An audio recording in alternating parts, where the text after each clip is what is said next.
Hello, ladies and gentlemen. We're live. What's going on?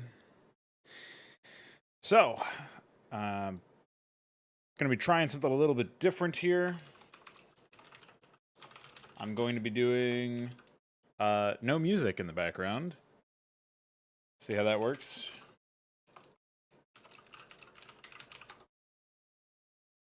Not doing this for any real fear out of the copyright stuff.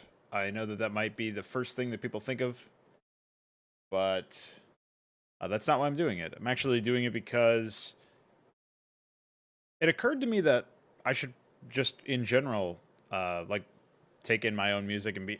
I would like to listen to my own music without needing to worry about the stream getting blocked, which I have to do if I'm going to be listening to any of the music that I'm most a fan of, because it's obviously copyright protected in a much more heavy way anyway.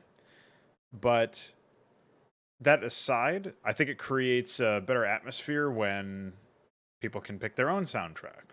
So if you're interested in music while you listen to the mod streaming, then I encourage you to go and pull up a playlist of your own.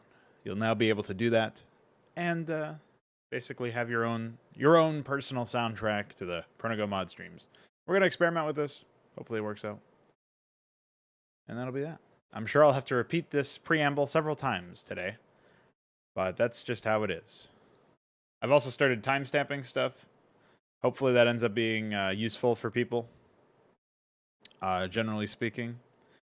So feel free to let me know if the timestamps should be more general, more specific, whatever you like.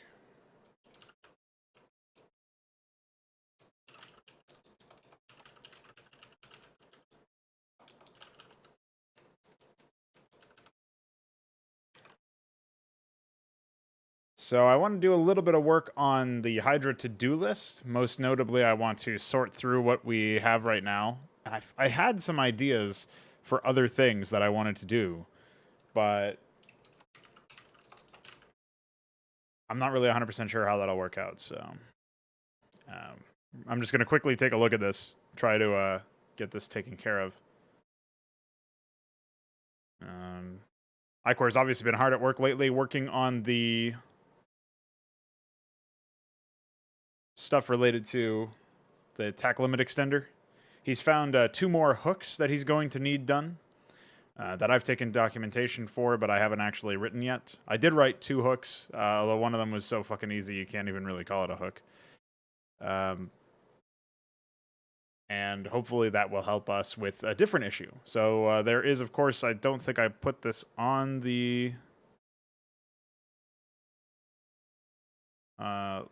list here, but it was fix and fire bat. Maybe it's in miscellaneous. Doesn't look like it. Shared tech not showing on command card when group selected, e.g. stimpack. So that's basically that's a fairly important thing to have access to. Obviously, it's only something that involves stimpack right now, because that's the only spell that's used by multiple units.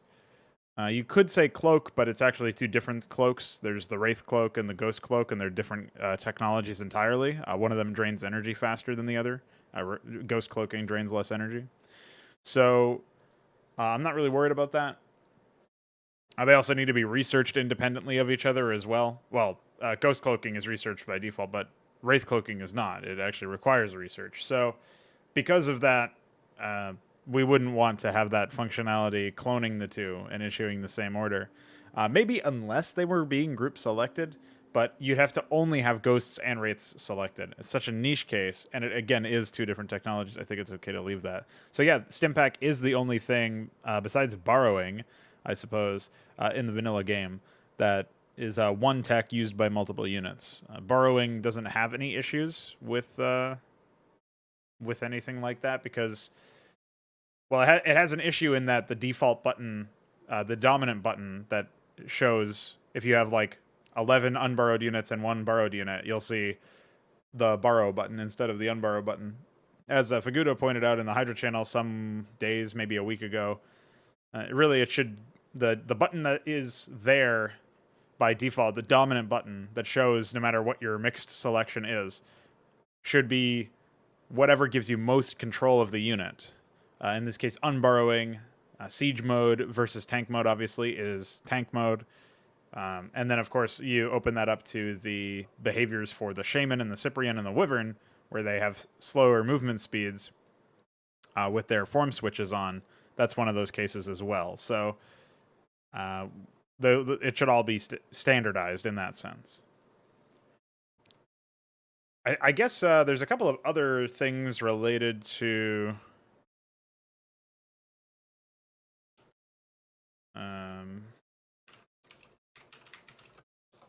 say attack button for bunker, because I know that the bunker thing is one of them.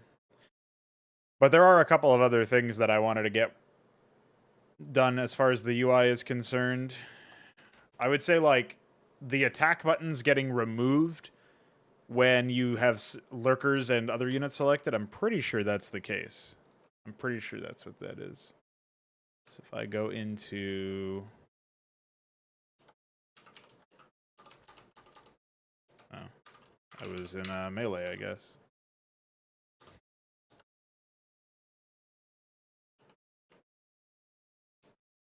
Yeah, so if you select a ground unit.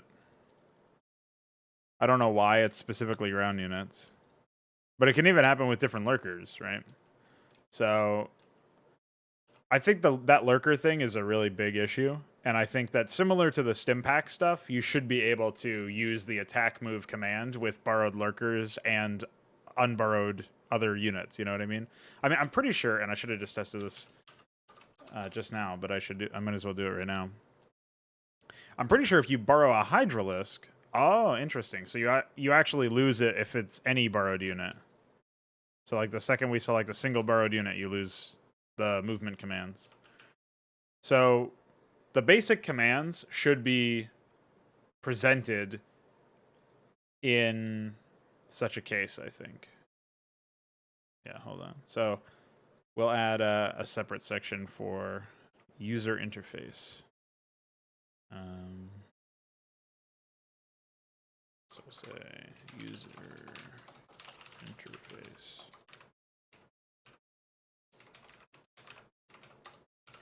fix.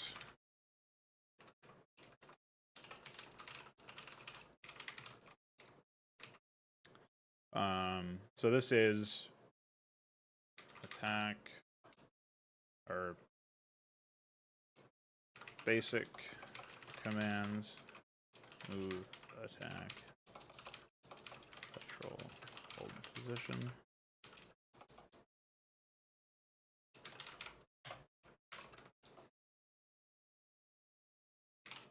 Are unavailable.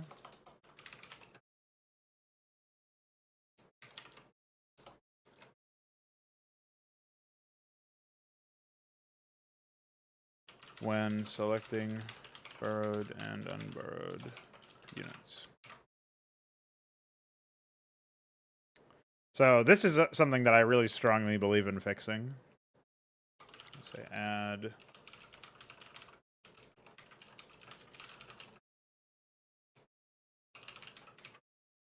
And this is another idea that Fagudo had, I think, that I've actually agreed with in the past anyway.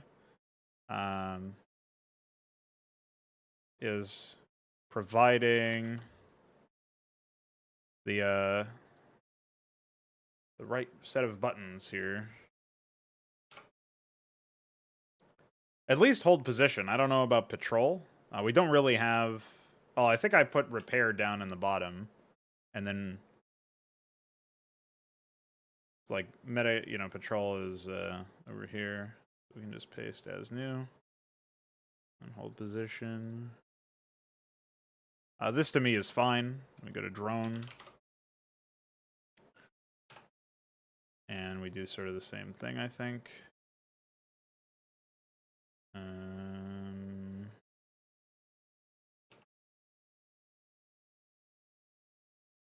Say patrol.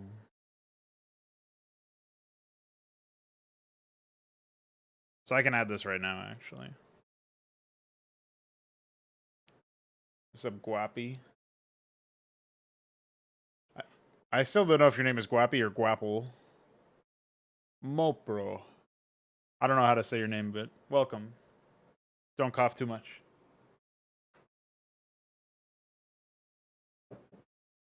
So yeah, that's like one example of something that I think really does belong in the game. I don't see any reasonable argument against that, so we'll take that. So I'll put this into the live section here. Now, attack button for bunker, basic commands for that. We'll say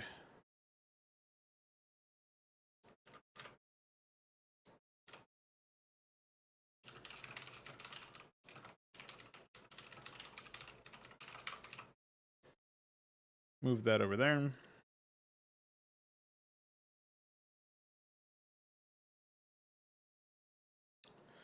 There's some other more out there ideas or high level ideas that are not going to be done anytime soon by comparison to these ones. But I would say that, for example, there was some talk of like a visual indicator of energy on the wireframe when group selecting units, and I think that would work out really well. So I guess for now I'll just say visual read, or we'll say like subtle read for energy quantities in GRP wire.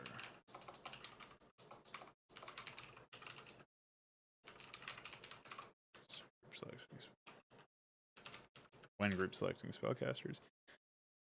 So we'll call that there. And there's, of course, a couple of other ideas for user interface updates.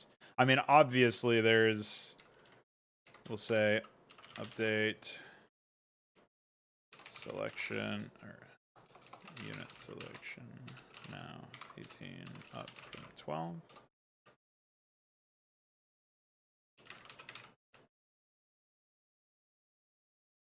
Update building selection, now caps at 4 up from 1.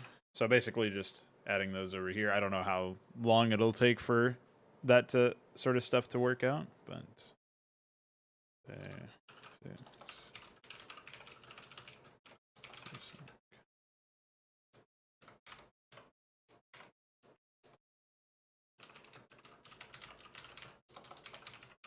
yo, yo, yo, what's up, Vic? More multi-building select code. Commented out.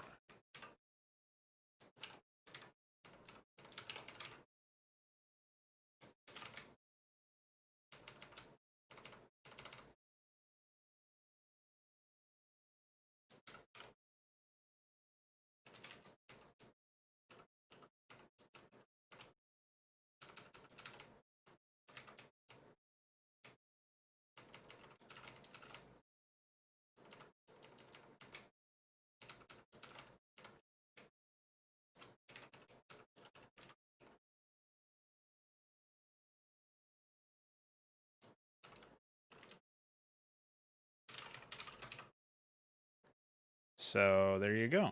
We got some stuff done. There's a couple of other shit related to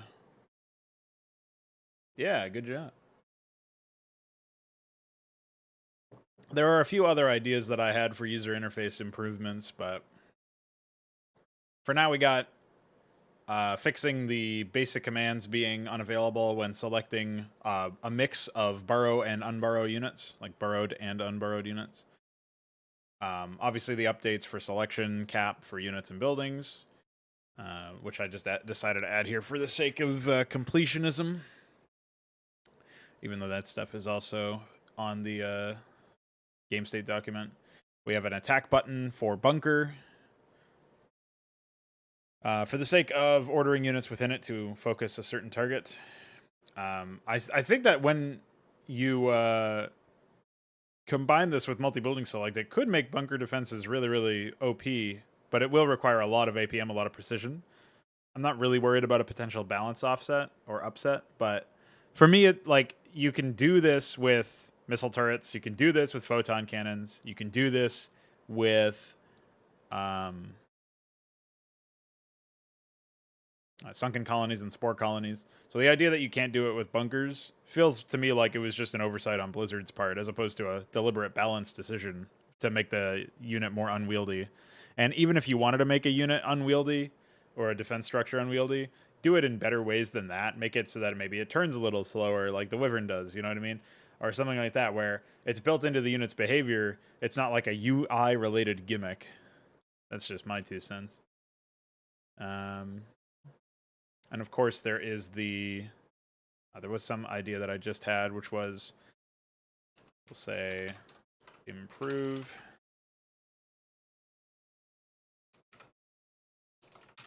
control click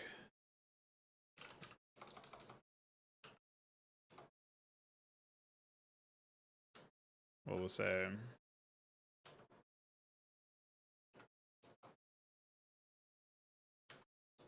now consistently selects closest units of the same type.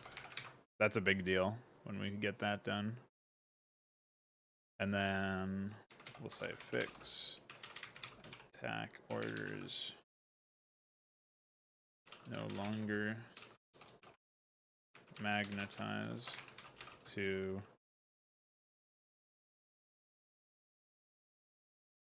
revealed, well, we'll say buildings in fog of war. Yeah, I just added that. It's not shipped yet, but I that was, well, it's not attack move. You can't add attack move. You can only add the attack button, which already exists. The reason why workers don't have attack move is probably because of some flag in them that tells them to not have battle reactions or something. I guess I can take a look at that. But I'm also not convinced that you really need that of all things. Oh, it does have full auto attack. What's its AI action?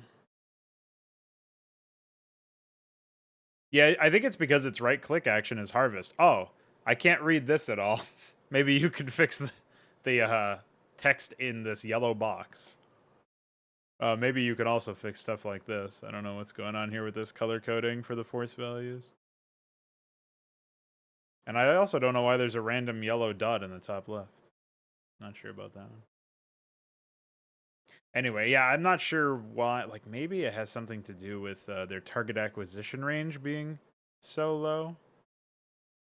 I guess that could be it. Their target acquisition range being so low might be the cause of it. What did I set the... I mean, I feel like it should be pretty small anyway. So we'll try 3 because 3, and we'll see if that works. See, SCVs have a target acquisition range of 1. What the hell? Alright, we'll try that. Oh yeah, and I actually wanted to delete all of my Git shit and pull it again. But I don't know how to do that. Because I want to figure out why my Pi MPQ is not in dark mode. Is it in dark mode now? Oh, it is. Okay. I guess there's some padding or something going on over here. Yeah, I would definitely say that you need some sort of mouse over visual effect for figuring out what button I have moused over, and it just as a nice way to like know what I'm gonna click on when I left click, because these buttons are pretty small. And you should also probably have the background of the button have some sort of padding to it or something for the sake of indenting, like visually showing that it's different.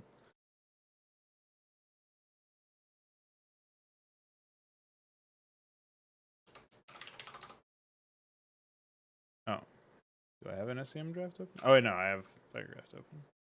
Duh. So never mind. It just looks like I don't need to re-download that. I have not tried the new Git client. I did accept your invitation to the RTS thing. I looked at game CPP as well.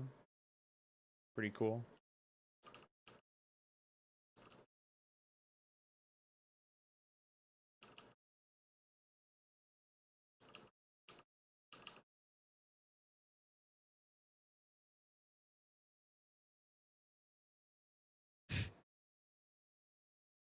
Epic.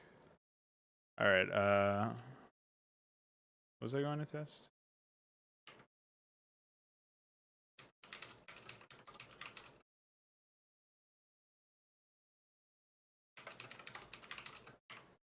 The fuck?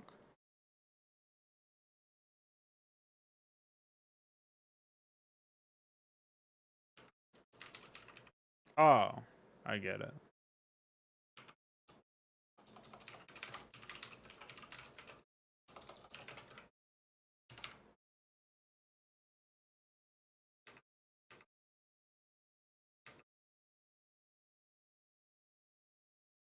So workers are still pretty bad at actually fighting.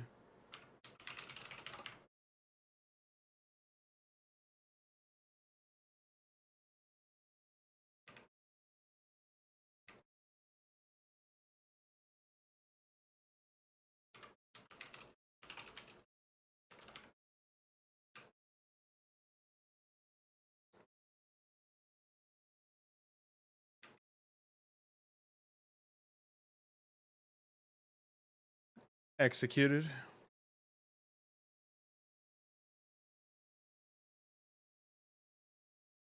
I like how that video is just red pilling everyone. Well, that seems like a nice small update. I guess I'll take that.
Yeah.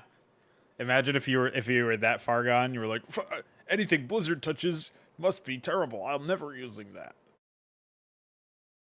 Now, what if you found out that Blizzard actually coded Starcraft in assembly? That would be epic.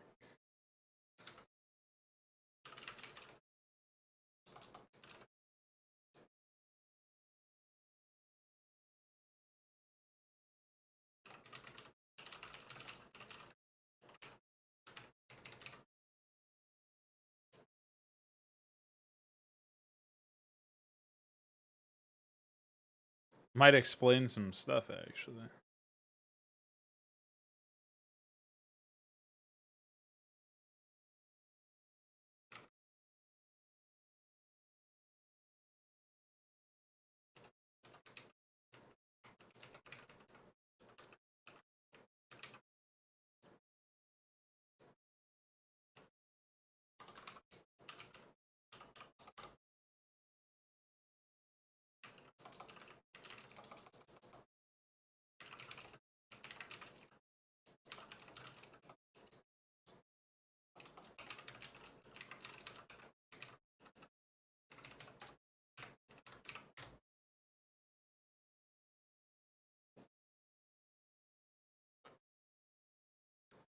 What is SDL?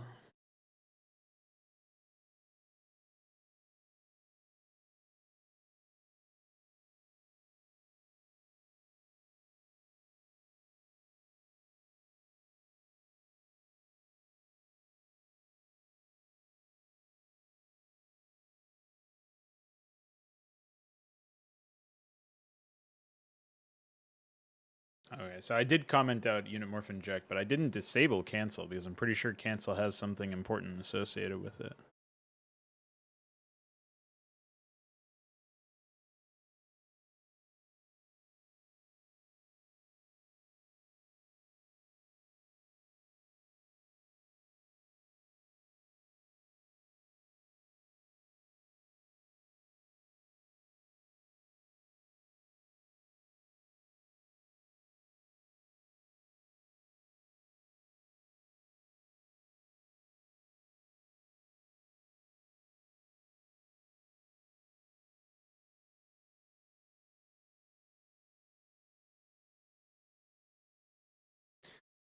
Very bizarre stuff here.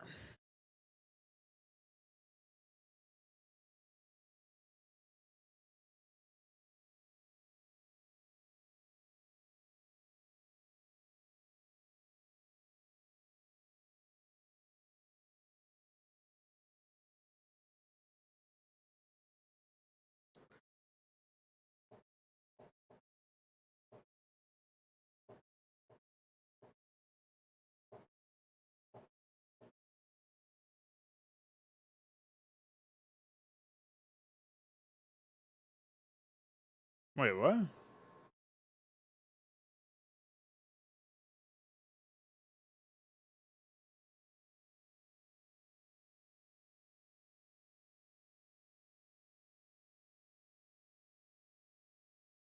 I don't see anything in here that's related to, or seems to be related to,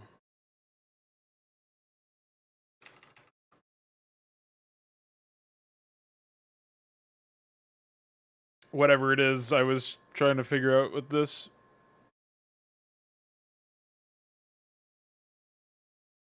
Hooked because the default code didn't allow. So maybe it's this. Maybe this was the desync.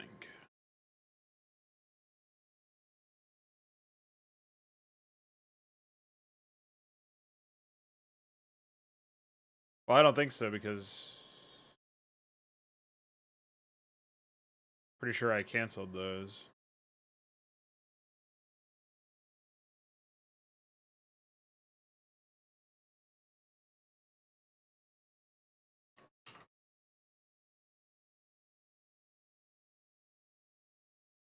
I canceled them in my state of like when I was playing, but maybe it was an AI canceling it that caused the desync.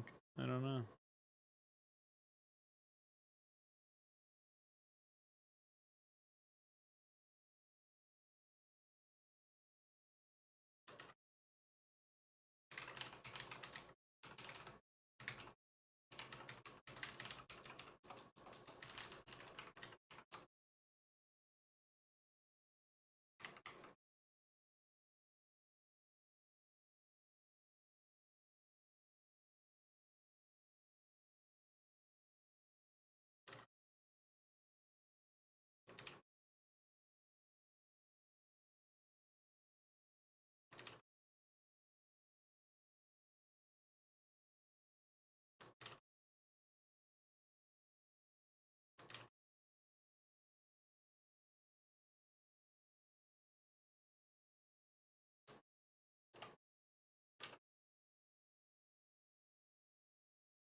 Well, I don't know.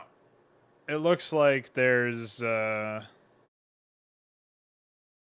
sorts of different stuff that was hooked.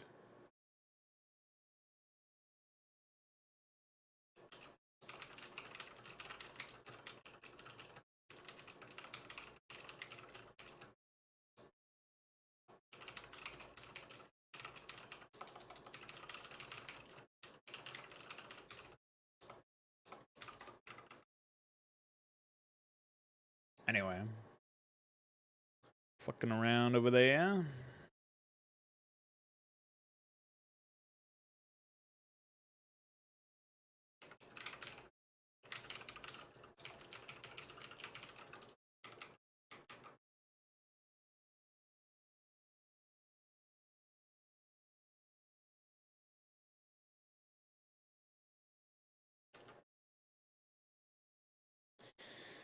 All right, so we've done some Hydra writing, and I guess we can ship the patch that adds hold position and patrol buttons for workers. Oh, it also does.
It might be a bit high to have it at 3, but we'll need some testing for it.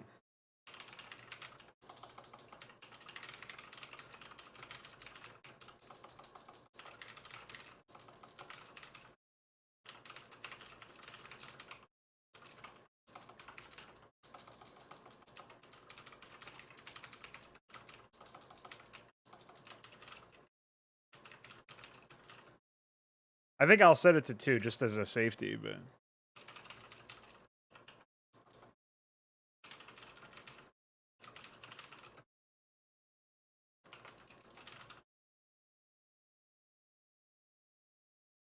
Oh, my eyes.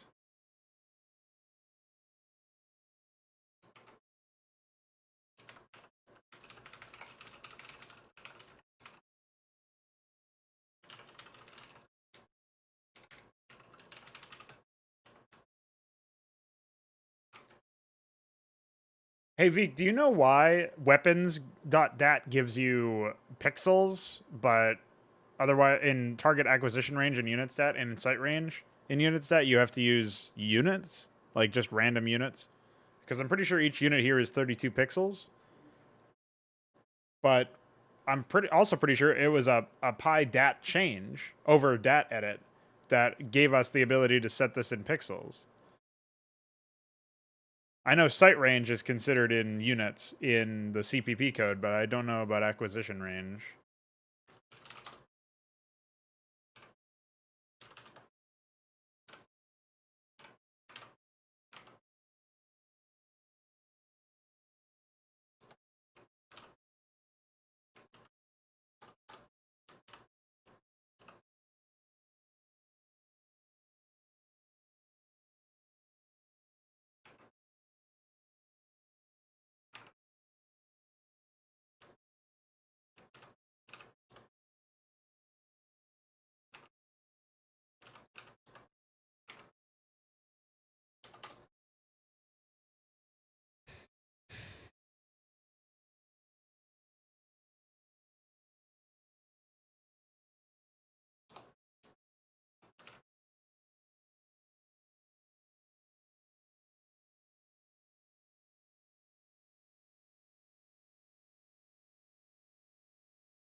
Well, there you go. That was the first sizable commit message I've had to write.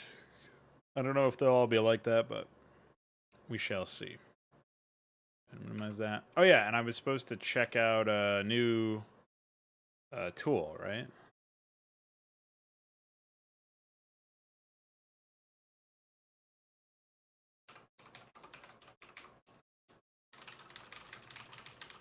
What's it called? Hold on, I gotta check my notes. My DMs.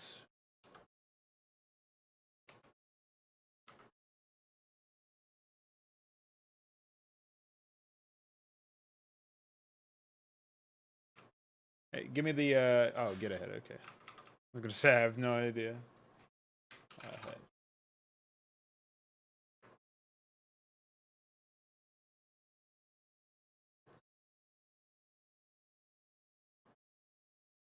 And I think you sent me some file that I was supposed to use as far as the settings go. Oh, okay, here we go.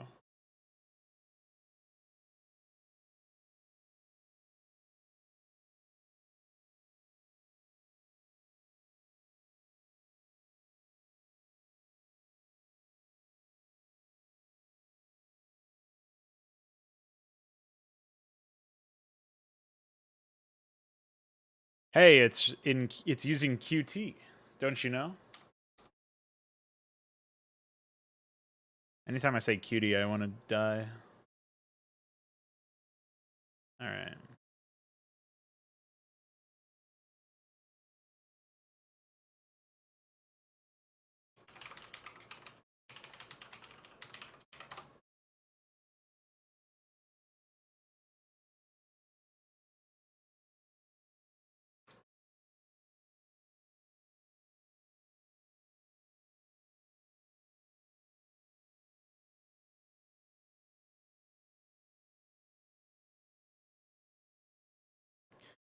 Do I have to create a new repository, or can it like scan to find all of my existing ones, or can I just select this folder and it'll automatically do it, or what? Oh, what's up, SC2 Cur380? Or how are you?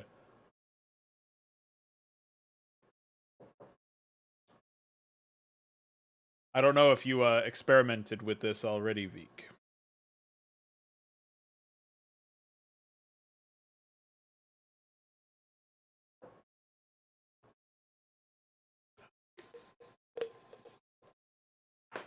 Oh, file open. Okay, so instead of cloning it, I can just do open existing repository.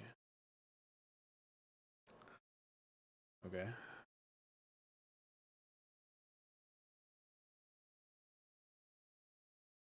Nice.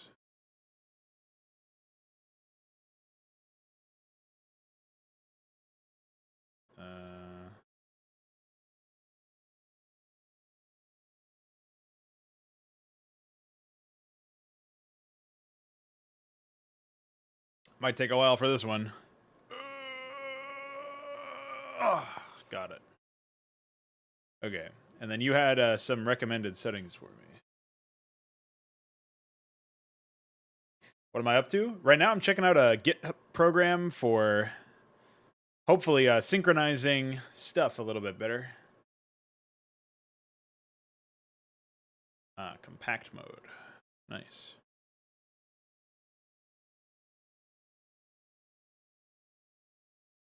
Oh, right, yeah, I think there were some issues with that at some point. Okay. Now, how do I get to the commit screen? Okay, I see my tabs are up here. They're a little hard to see. I can do refresh, checkout, push, fetch, pull. Okay. All right. Yeah, I don't need the sidebar if I also have these tabs up here. It's one or the other, man.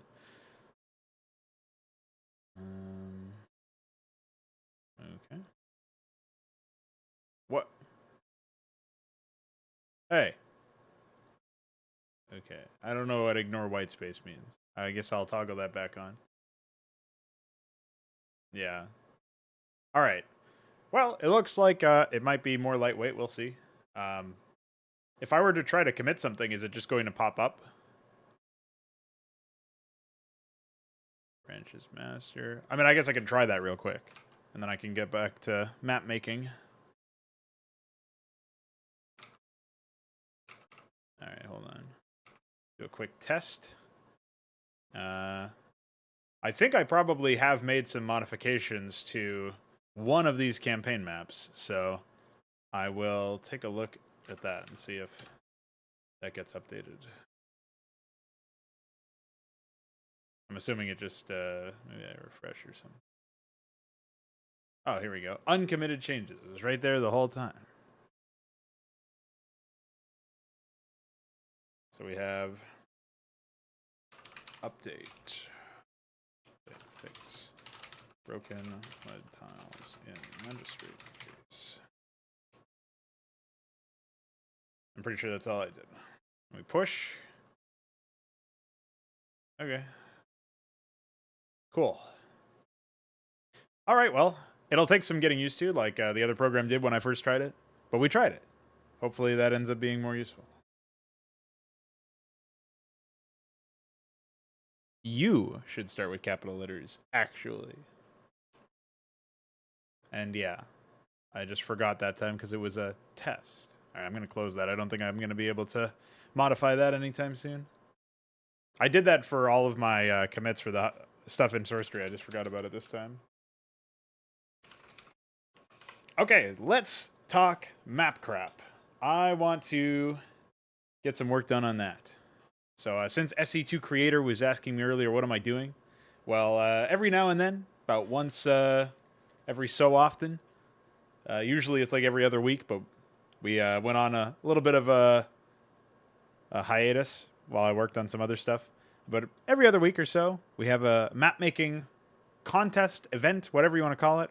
And there's no like prizes beyond you getting bragging rights, and you get a pink name on my Discord if you win. But basically, you just make a map in Brood War, and in theory, you're also making like a mod or building it in an existing mod because the default Brood War gameplay is not as epic as it could be, especially for something called Mapcrap, which is the contest name. And that's the whole premise. If you want to learn more about that in particular, you can do !Mapcrap in the Twitch chat. We'll give you a nice little link, or it should give you a nice little link. And that's pretty much it. So I am participating, even though I'm holding the contest, because there is no corruption here in the Frauds Club. And we're going to be getting started on my submission. So we actually had like 2 weeks or so to do this, but I've decided to focus on Hydra for most of this, which is my main project. You can do !Hydra if you want to figure that out. Hydra like Hydralisk. And yeah, pretty epic. So now that I'm done focusing on that for the time being, I will be getting started on my map. Now, my map needs to celebrate some sort of festivities. It has to have some sort of celebration.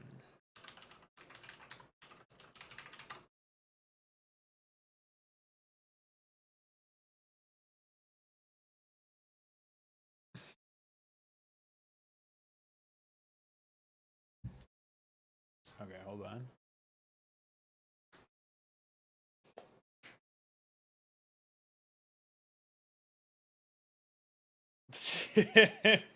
What the hell?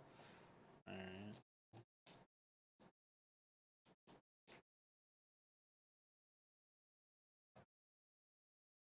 I certainly hope it's a crow.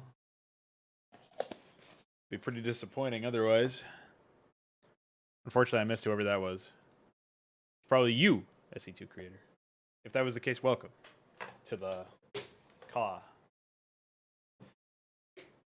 So I could do a late Father's Day one. I actually had some ideas. Ironically enough, my ideas for my map crap came while I was crapping this morning. So had my morning crap, and I was like, oh yeah, I got some ideas. And so I'm calling it Frauders Day. And I think that'll be the working title for my submission. So we got Frauders Day. We're going to do another thing similar to Crap Council, which if you remember, if you were around back then, you might remember that I made a map called Crap Council. And it was, if I go into my Mapcrap folder and pull it up, it was actually when I worked on the installation tiles for the very first time. And also, I appear to have bullied these trees out of existence. I'll have to fix that at some point. I know. Oh, and yeah, I have different tiles for some of this stuff now, so it's broken. If you use the Hydra EXE, which obviously there's no reason to do that. But yeah, there was all sorts of weird stuff. Like I had mechanized dragoons for DF. I had Iquare as Protoss, who built Reavers, just Reaver spam. As UED Commander as Air Terran. Hoop Thrower as Zerg here. Balethal and DF were a team. Hoop Thrower and UED were a team. And me and Iquare were a team. I think I was playing as myself. Oh no, it was Ahmed.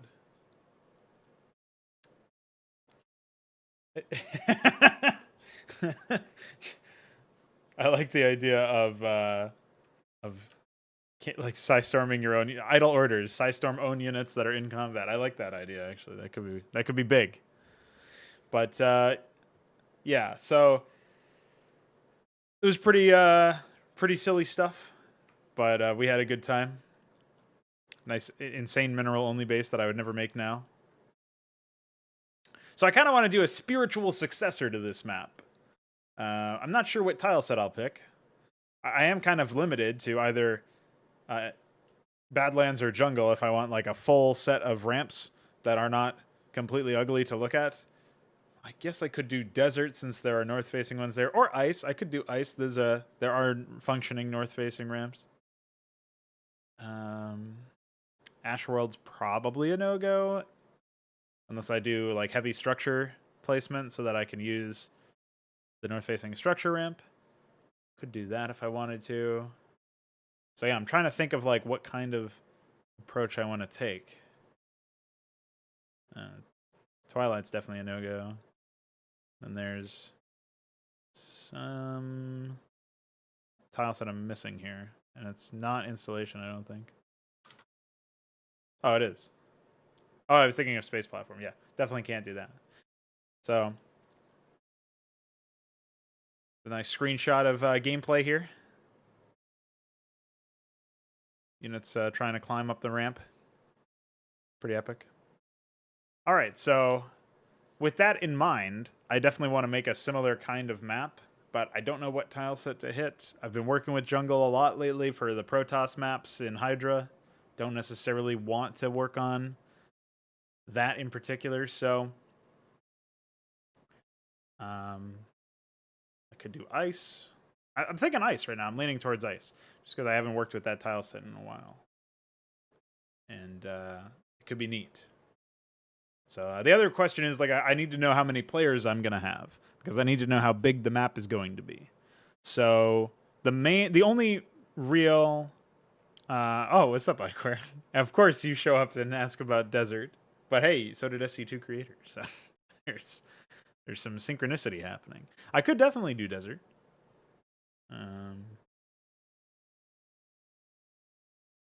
We do have north-facing natural dirt ramps as placeholders from DF. So it could work there.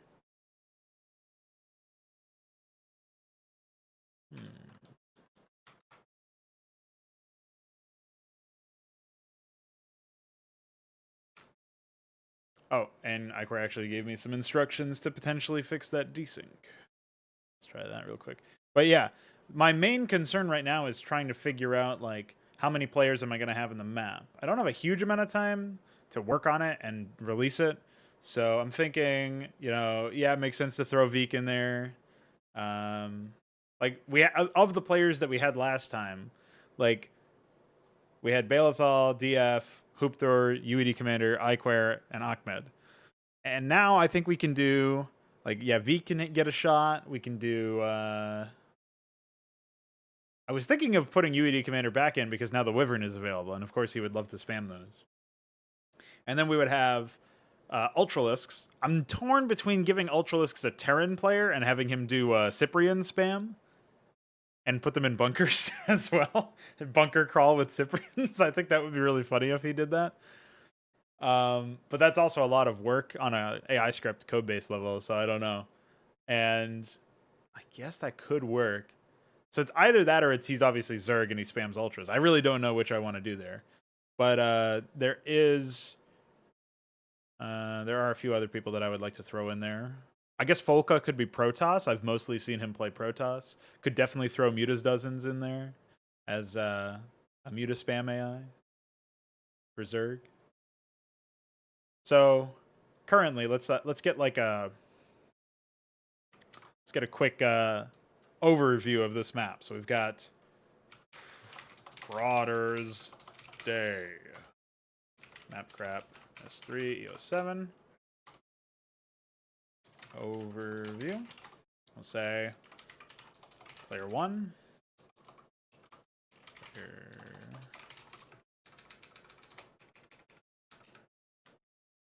2, 3, 4, 5, 6. So far we've got Veek 7.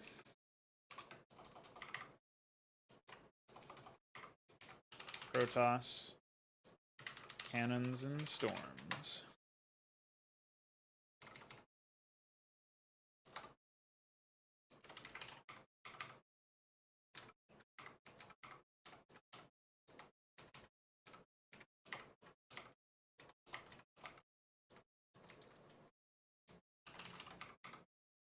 We'll just call them Fraud and Personality.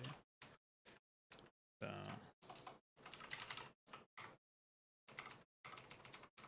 Get ourselves a little table here. So we got Ultralisks. This would be like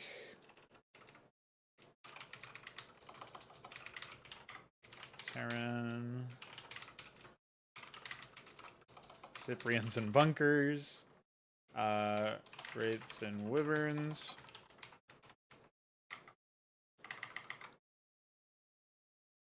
Oh, Mutas doesn't. What's up, dude? Thanks for reminding me I'm putting you in this map. Zerg, Mutas, and Dozens.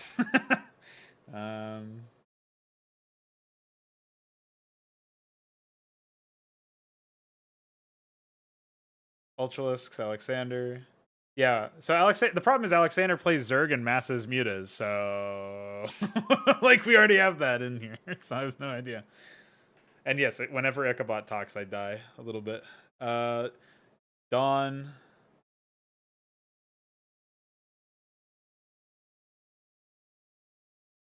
There you go. It's a good idea. I could put Connor in here as like a memorial, since he seems to be gone forever now.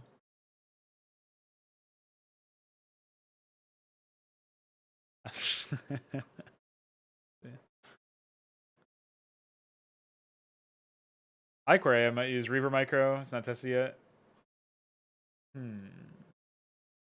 Yeah, I heard Veek was going to test that out with you. At some point, I guess I should make like my own test map or something for that, but I haven't gotten around to it.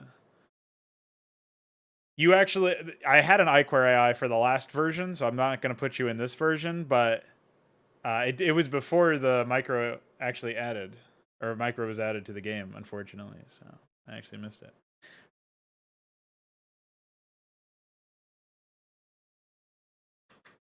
We need another Zerg, so that I guess Folka's gonna be sitting this one out, and Don doesn't play Zerg, so he can't be in here.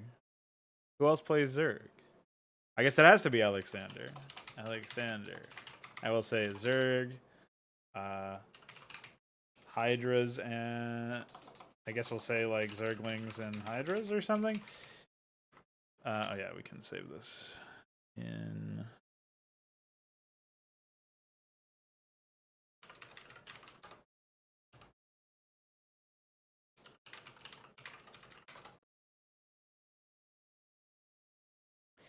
So then we need another Protoss.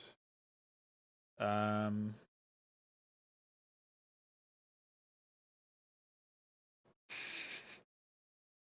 don't think he ever would 6 pool. I'm assuming it's 9 pool. Could you imagine both Zerg 9 pool? Oh no.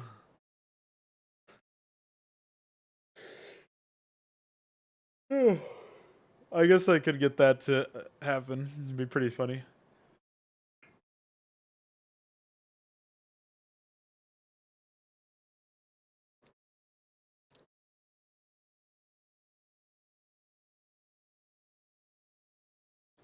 So I have to figure out who the because we're basically doing a race war here. It's like 2 Protoss versus 2 Terran versus 2 Zerg. So I like that idea. I just need to figure out who's going where and what who's going to be joining Veek as the Protoss, the first Protoss player, Veek being the second. So could be Iquare, I guess. Could be Folka. Could be me. Well, the thing is, like, you can't just do cannons and storms, right? Because you also have to do like a goon rush. Let's say goons, cannons, and storms. We'll say that. I don't really know what Folka's personality is. I guess he goes like 2 gate or 3 gate into Zealot. Iquare could do just Reaver spam, I suppose, since we need another Protoss. Like, I'm just trying to think of who else. I don't really think most other people play Protoss, usually.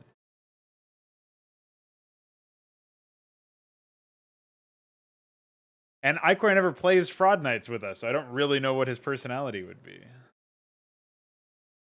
But I guess we'll have to use Reavers, because that's his fucking portrait. Yeah, exactly. Reavers and Micro. Okay. All right, so we have our players. We know who's what. We know who's, what's what here, right? So we're picking Desert. For 6 players, I'm going to go out on a limb and say we need, like...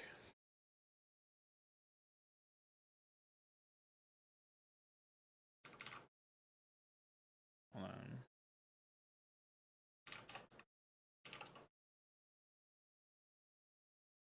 Yeah, good idea. Just make it the tiniest fucking map possible. I like that idea.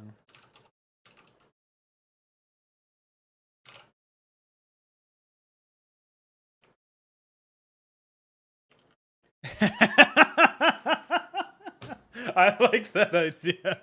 Have Hoop in the briefing or something, and then he just fucks off. Oh shit, it's Ka Heck! Dude, check out Ka Heck. What a guy.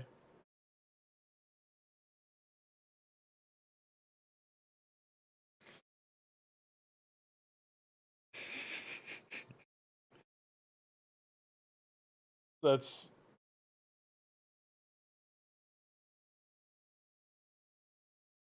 Fraud RTS unit type definition. I think the first thing we should do with our own RTS is probably try to remake Brood War, honestly. Just to see if we can.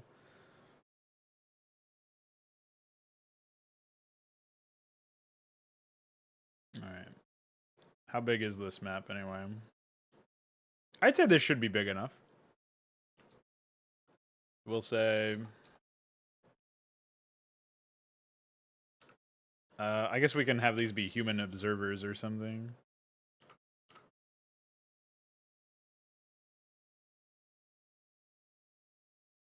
Turn off all this.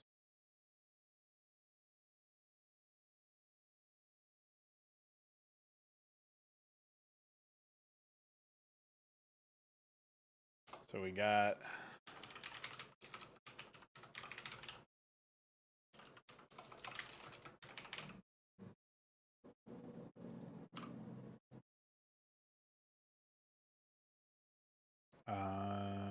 hopefully that name fits over there, and then...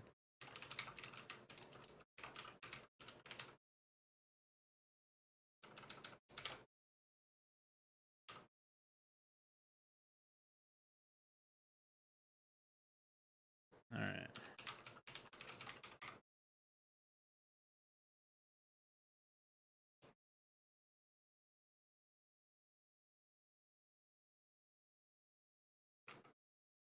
And I've got to figure out some colors.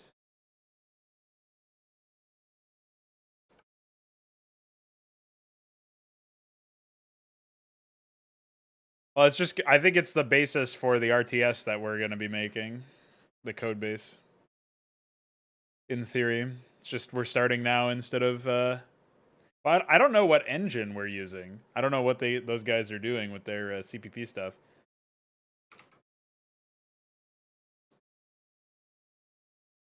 Is that supposed to be its own engine, Veek, or are you like what engine are you tapping into for that?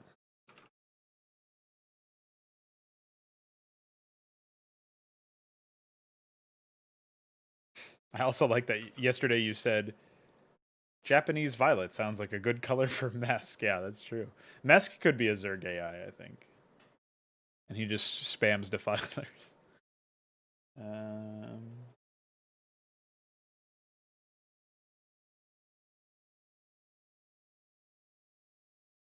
oh, that. I think any like desaturated red and brown color is a no-no in this particular map. It can't happen. I know I made Iquare Sun Glow before, so we'll try that. I don't remember what color I don't think. Wait, Veek, were you in?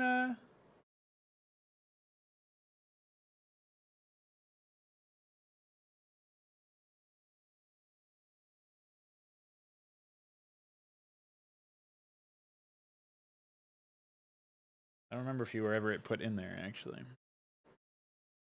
What's your favorite color, Veek? What's a color for you?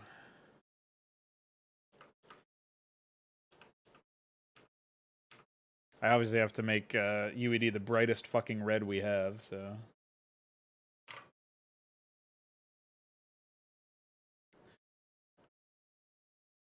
And Ultralisks can be a whitey.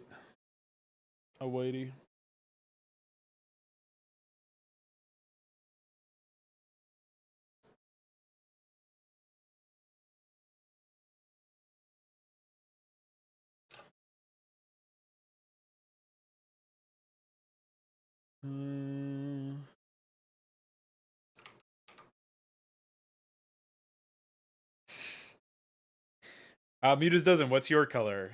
Give me a color. Any color. That's not a dark brown or some other unreadable piece of shit on desert.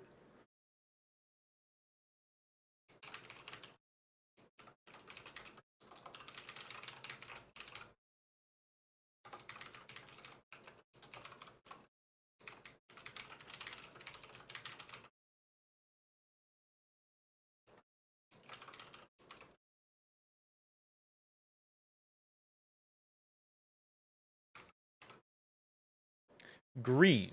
Okay. So I'm going to give you a few options here on stream. I don't know if you can see them. But I don't know if you're watching or just listening.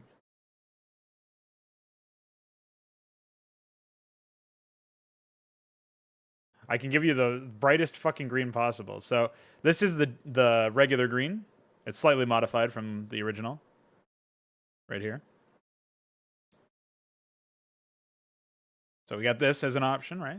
Fairly standard. We got a desaturated green over here. This is asparagus. So if you fancy some veggies. Then you got a darker green over here. I think this is Russian green. We got a giant fucking insanely bright green called Harlequin. So if you want your units to be fucking hilarious to look at, you could do this.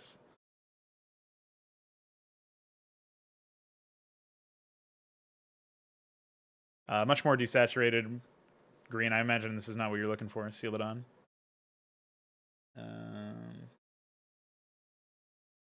We have vine green, which is like a step up in saturation from regular green, but not quite as bright as Harlequin.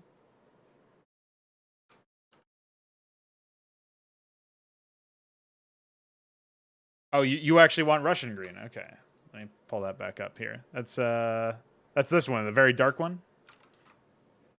That's your green right there. I have a generic dark green color, but it's not. It has like less. This dark green is much more obviously green. I don't know if that's what you're looking for. All right. See you later. Go for Russian green for him.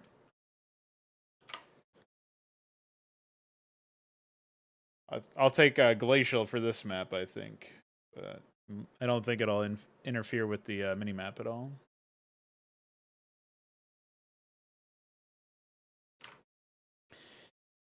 And then for Alexander, I don't know what color he likes.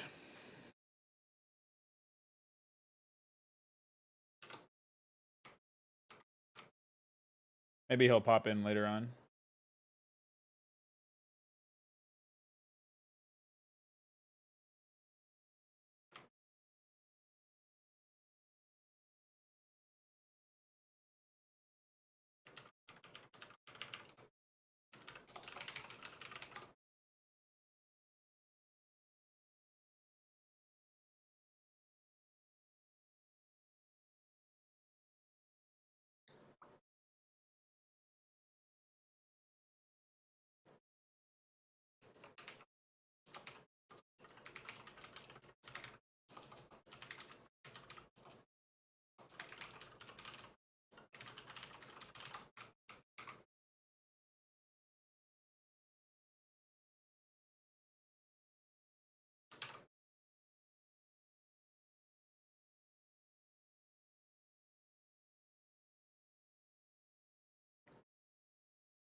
Imagine being Luciferius, answering for Alexander.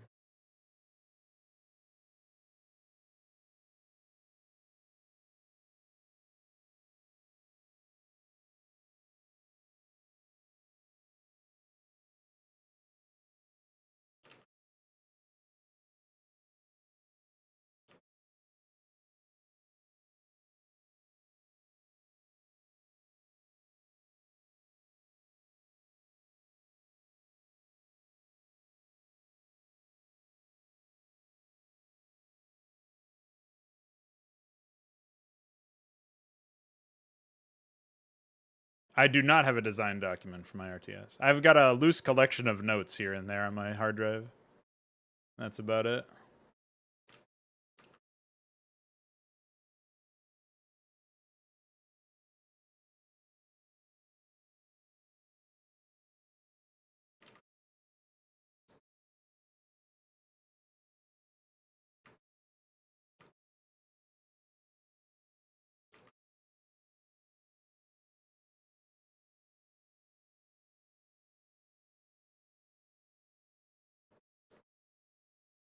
Well, you gotta be more specific. The Frauds Club RTS is our RTS. It's what you would call my RTS. I'm pretty sure, anyway. I don't think Veek is starting his own RTS.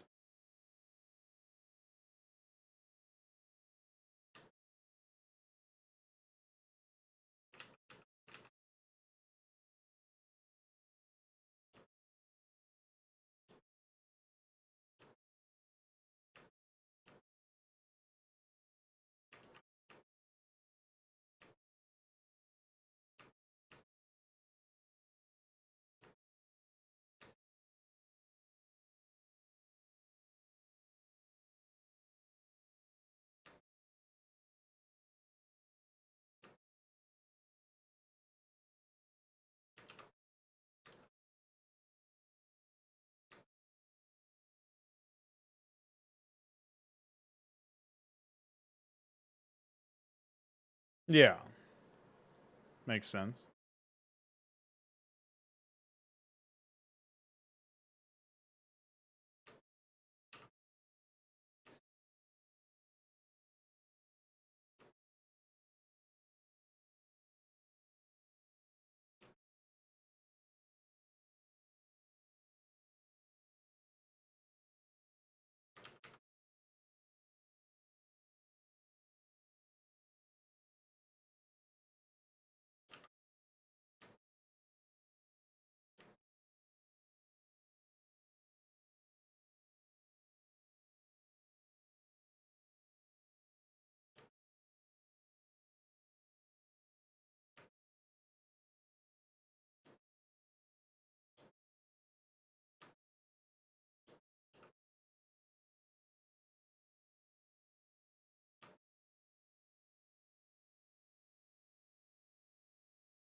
That'll be high ground in the future.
We should have some sort of man-made cliff in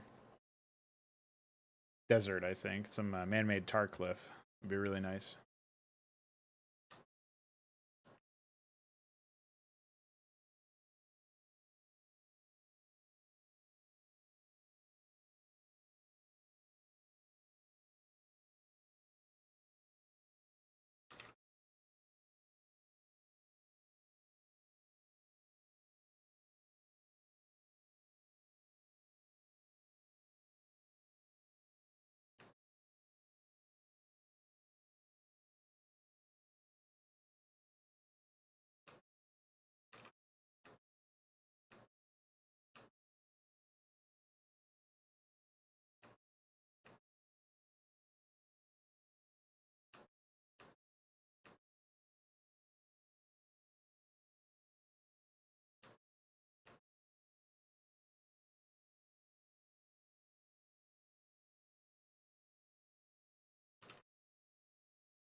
It is a little weird, yeah.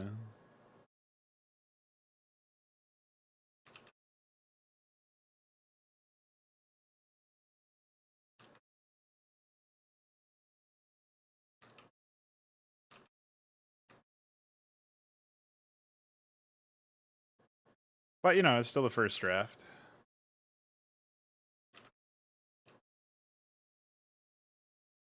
First draft itself isn't even done yet.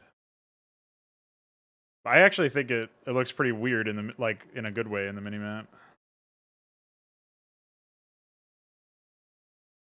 Oh, thanks. I will go ahead and grab that.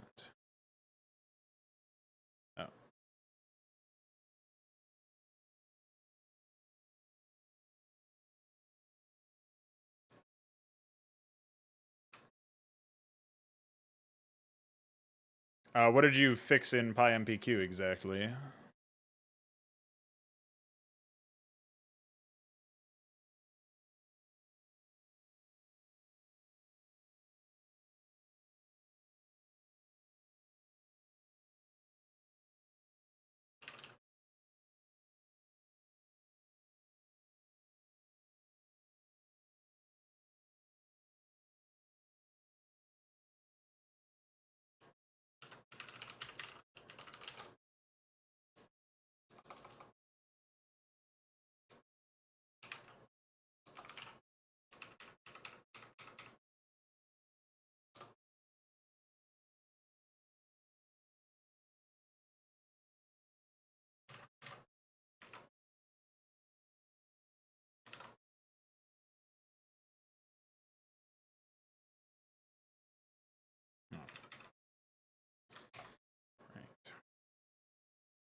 Oh, I think those vertical separators are probably fine when the program actually has something loaded.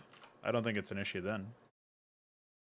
I was just commenting that at first glance it looked really weird. Oh, it's back to being white. God damn it.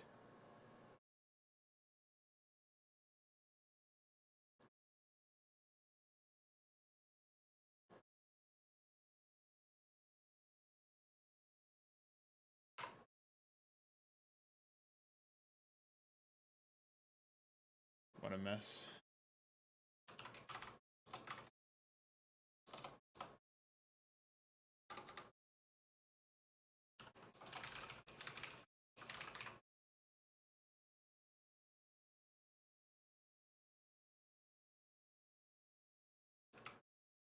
Wait, what? What do you mean? Oh. It must still be using the other one, yeah, I guess. That's really weird. Well, I know how to fix that. I just go into Python.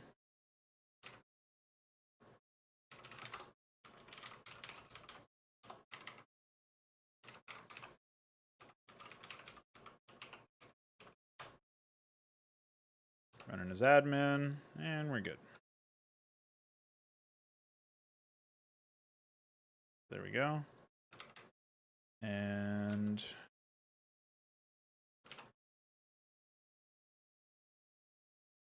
all right, now it works. Yeah, I think the separators were actually fine when you had a file loaded. I mean, obviously I don't have them in front of me anymore to look, but is there a way that you can make it a toggle option or something? I think that would be more useful because then people who don't want it can just turn it off. I'm sure that's kind of more annoying on a code base level to implement, but I think that would be better. Because maybe I do like the look of them. I mean, it looks functionally fine right now as well. I don't really have an issue with anything that I see here. The buttons at the top are still kind of... I still wish there was some indication of that being highlighted, but or moused over. But other than that, I mean, I think the overall look is fine.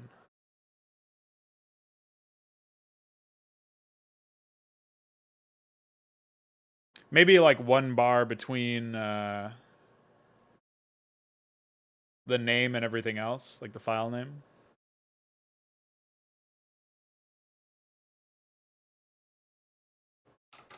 Why is it that this program will never just by default run as admin? I've said it so many times at this point.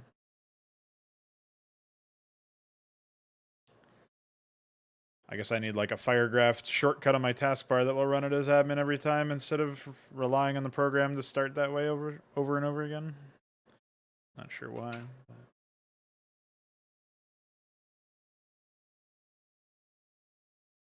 let's go over here.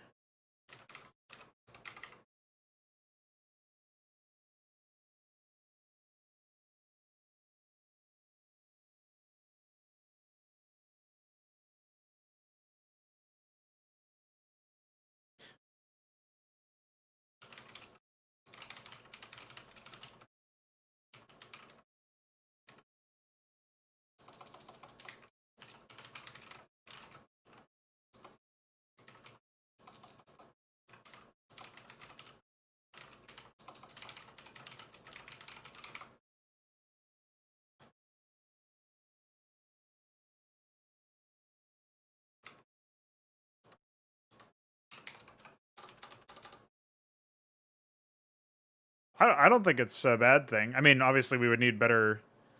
I would like it to not be limited by the brood war data arrays and stuff.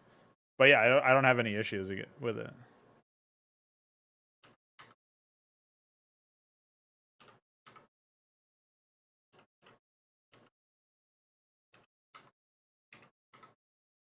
All right. Well, nothing seems broken, so that's good. All right, I'm gonna use the bathroom very quickly, and then I will decide where the players are going to start. I kind of want, like, my brief idea right now is that, like, up here is going to be like a double gas island expo, pretty, you know, common to have stuff like that. I think I'll probably open up the middle a little bit more so that there's room for wider pathways. Something like that might be in order. So you get a little bit more going on there. And maybe something like that. And, you know, maybe like...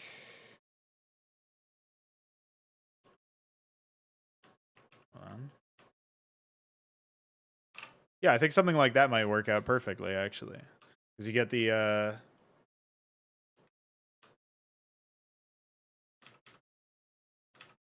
I don't need that one. But you get the nice, like, bit of, like, condensing with the choke points so you can funnel units into. I'll have, like, ramps on these sides so that if the player is already in the middle and has time to set up, they can take advantage of that. And I think I'll also probably, like, smooth this out or something to,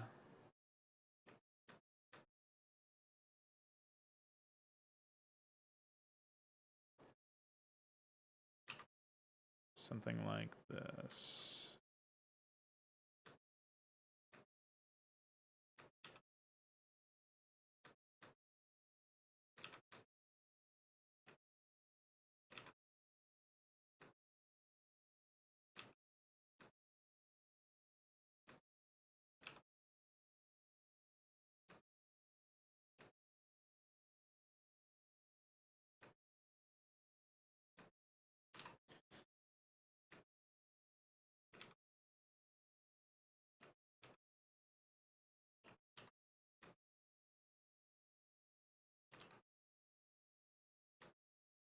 Yeah. So there'll be bridges over here. There will be bridges over here. I guess I'll put like sand dunes or something to mark the approximate locations. Not sure how wide the bridges will be. Probably considerably wide. But I haven't decided how I want to link the mainland area though. I really like this sort of weird jagged edge over here, but I think in the interest of linking these two parts together, there should probably be some linkage here. Something like maybe this doesn't sacrifice too much of the visual theme that I had going there.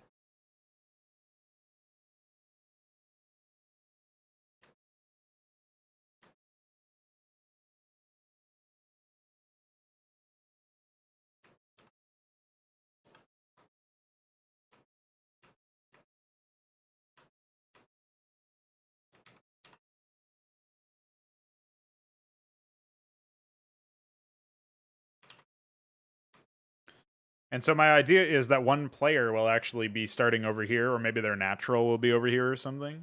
I want them to start much closer, so you'll have like one set of... the other thing too, though, is like it is weird because I'm basically balancing it as if it were going to be a 3v3, and obviously it's not. It's a 2v2v2. So maybe the start locations won't actually be in the same spots, right?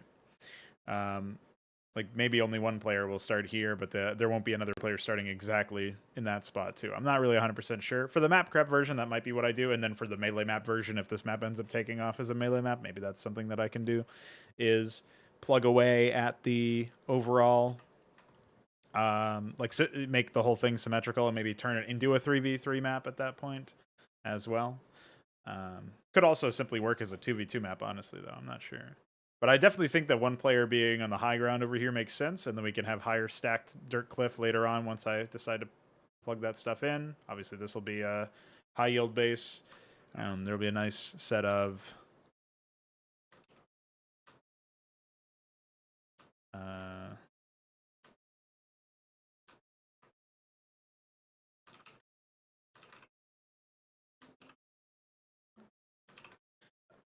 I don't know what there will be as far as terrain over here goes. Like, I don't think there's going to be a base over here. I think there probably will be one down here, but I'm not 100% sure yet. And the idea is that you want to go into the middle to get to it. Maybe it's another double gas or something.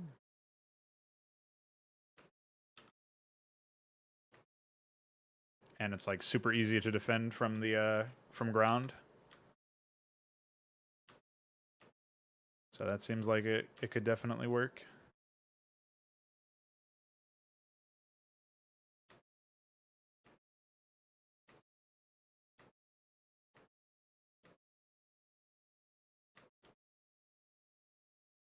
And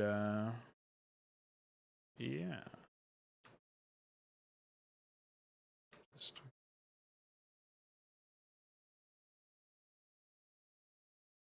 Just marking where I'm going to be putting the bridges there as well. And what do you know? We're good to go. So I will be right back.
Hi, I'm back.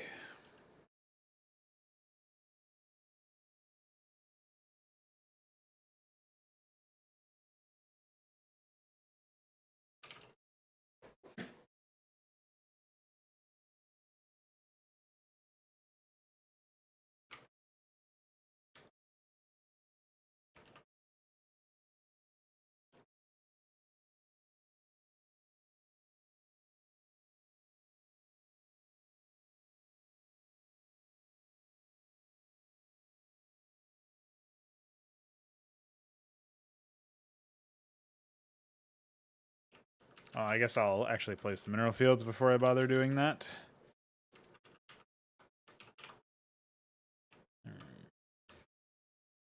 I was definitely thinking of some compound over here. As far as, I mean, maybe that'll actually be the start location for one of the other players as well. In a world where this is actually a 3 versus 3 map. Okay, so sort of a refactoring of the plan. What do you mean? Oh, 64-bit probably. I mean, 32-bit kind of limits your not having 32-bit. Doesn't always work out too well, but like it limits your user base, I guess, right? But I don't know how much.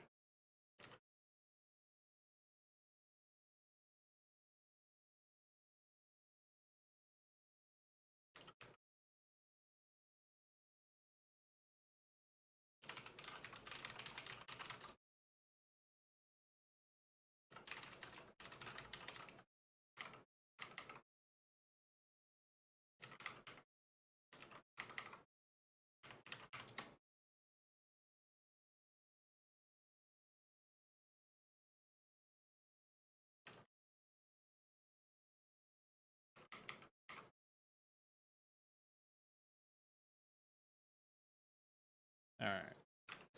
Anyway, I think I've got a good idea, relatively speaking, here as to where, like, what's going to go down. So first, we'll finish the compound placement. This will be dirt compound.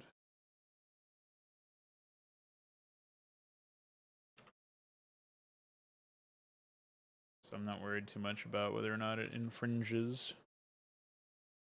I'll just seal that up later so that I don't have to deal with the nonsense of it busting up my high dirt.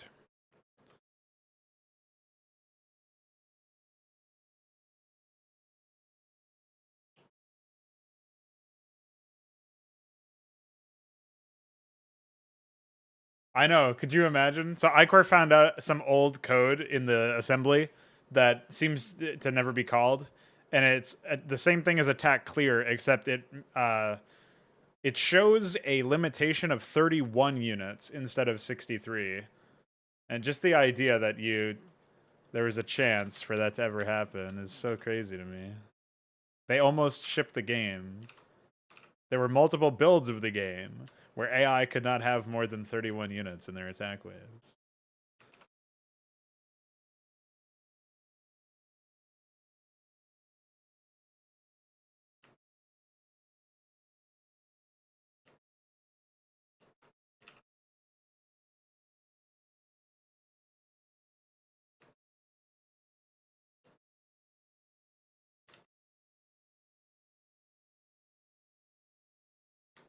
There we go.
Oh, really?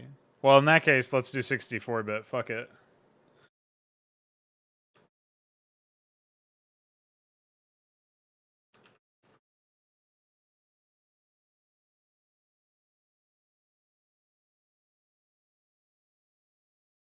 No reason not to.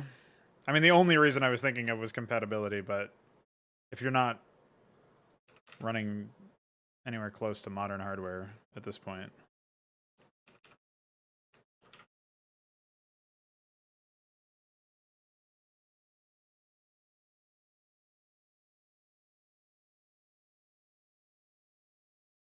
I don't know that we can even try to hold ourselves responsible for that.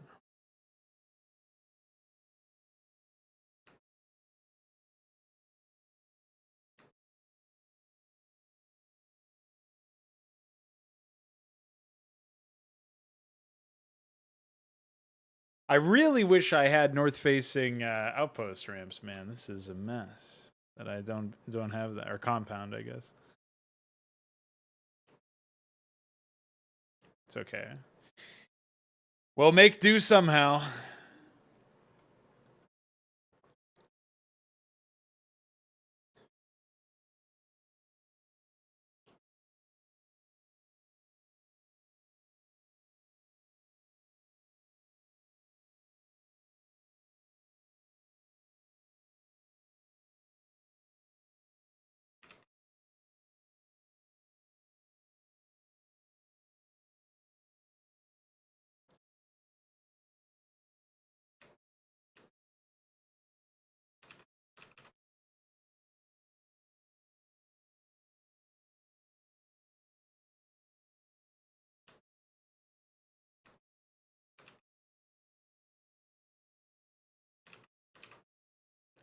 All right.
Okay.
Yeah, networking is definitely going to be a tough ask.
Imagine trying to say that you can use this in Python.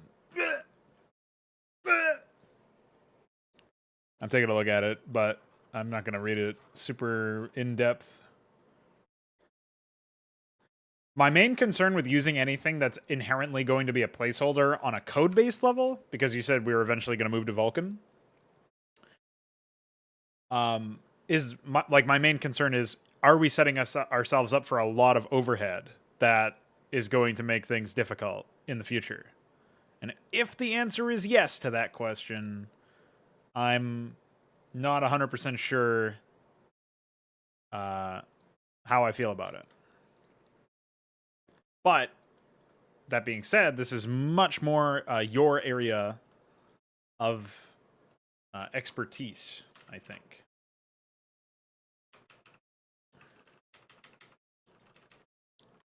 So, like, I haven't done any research on this.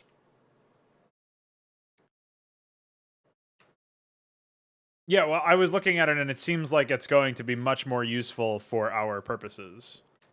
However, I don't know if it's open source like OpenGL is.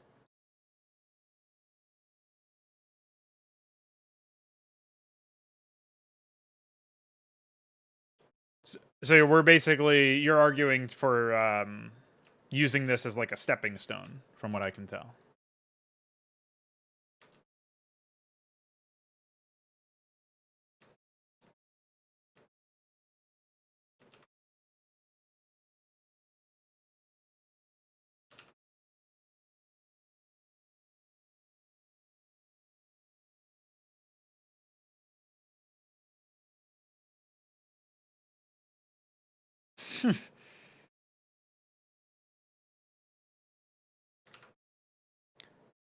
Yeah, but I think, didn't you say earlier that you wanted to use this program here as like a stepping stone into Vulkan? Oh yeah, I totally agree with that. I don't want to be a copy paster either.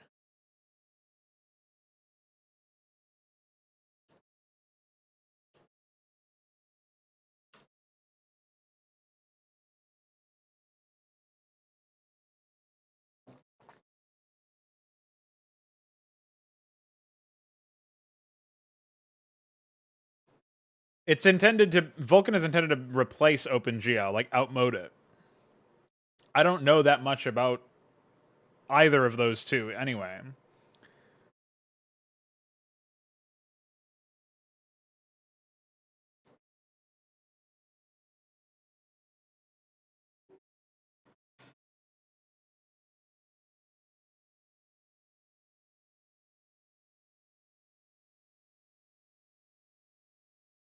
Anyway, OpenGL is definitely the go-to.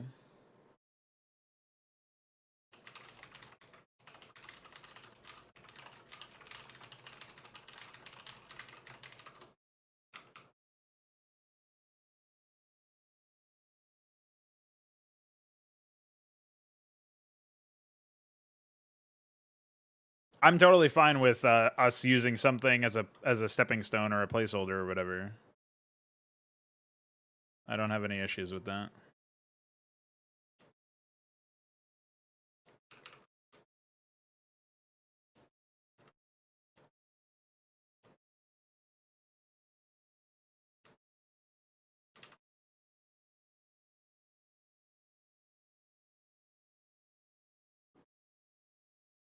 It works with OpenGL? Okay. So maybe we'll start with SDL, parlay that into OpenGL, and then see what needs to be done for Vulkan. I just need to have some assuredness that no matter how deep into development we get with SDL and OpenGL, that if Vulkan ends up showing us a worthwhile alternative, regardless of how much work it's going to take to learn and then migrate our code base to that new thing, like we got to jump on that opportunity if it presents itself, basically. I don't want to be held to an older thing, you know what I mean? Like, or a worse result or whatever.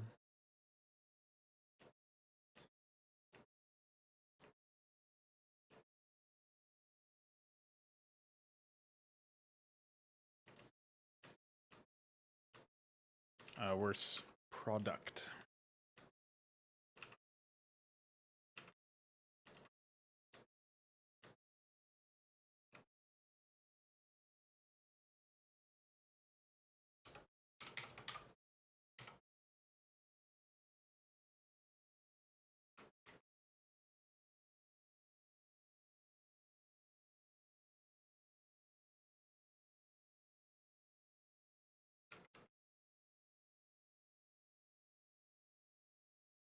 Well, if we're making our own engine, then we should definitely be making it 2D, in which case, yeah, we might not need Vulkan at all. I was going under the assumption that we would be dealing with fucking, like, some other person's engine, not making our own.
Don't show me that.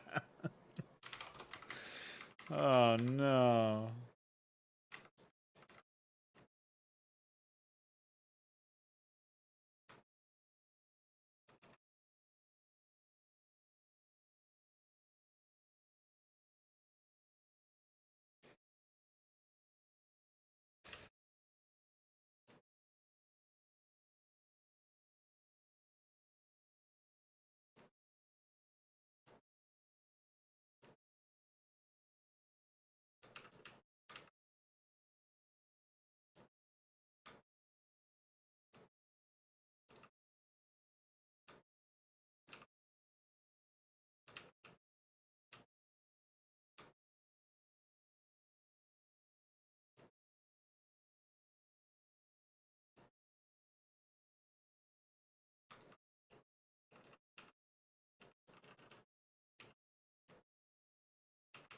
think I'll just use doodads over there or something. Something less spacious. What's up, Alexander?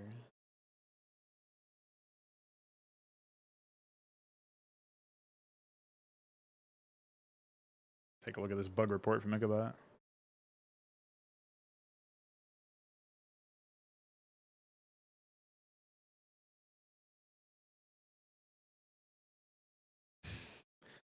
Huh.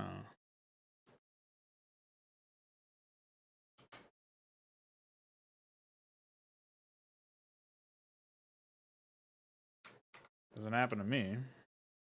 I'd use CNC draw maybe. No. I don't know. That's really weird. I wanted to know what your favorite colors were.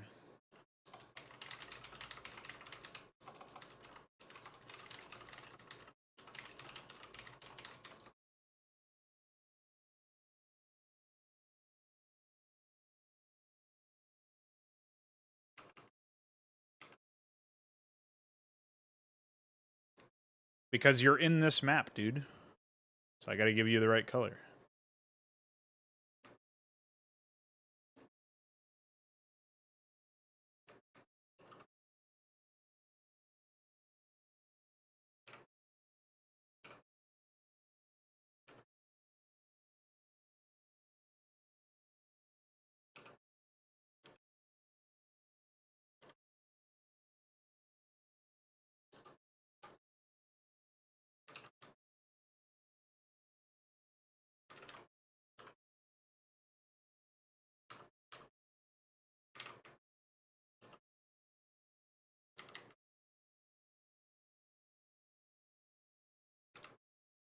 All right, should I give you some options for different blues?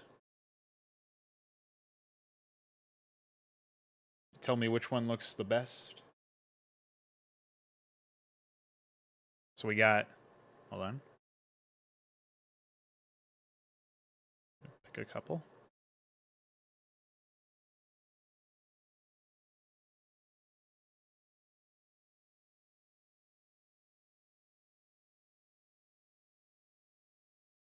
So we got regular blue, royal blue, which is like a more faded version. We got a deeper blue here, ultramarine, compared to regular blue. As you can see, it's much more pronounced. We got electric blue, which is more like a much brighter blue. We have, I don't know which one this is. What did I pick after? This must be like cosmic cobalt or something. This is bedazzled blue, and this is... Which one did I pick last? I think this would have been neon blue. With this one being cosmic cobalt. Or zephyr, I'm not sure. What is this? Yeah. I think this is cosmic cobalt. You're a blue. You're like a glacial, so it doesn't matter. You're this. So I guess that rules out the electric blue. But otherwise, all these other ones are fair game. So what do you think? Any of these look good?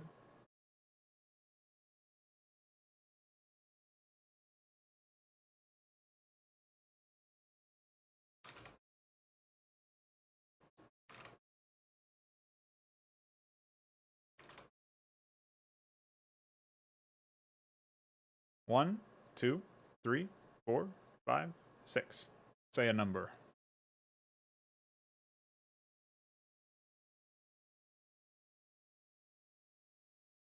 If there's no preference, I'll just pick one.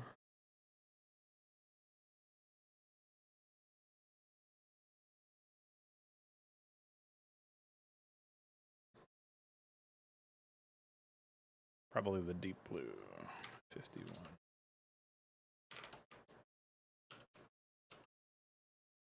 And if he wants to change it later, he can.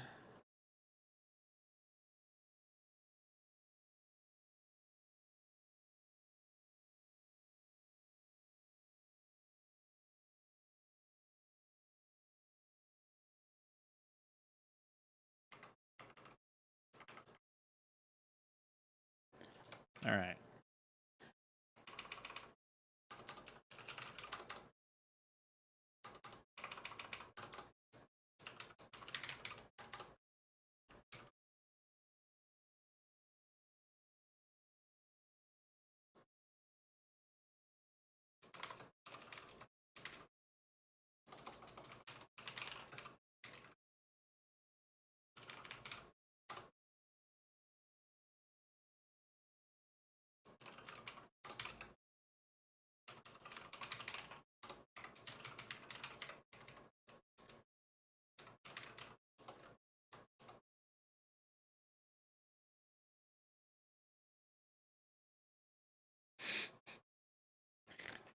Would be funny if UED Commander was actually Hoop Thrower's ally and he just threw a fucking shit fitting left or something. Who else throws shit fits though?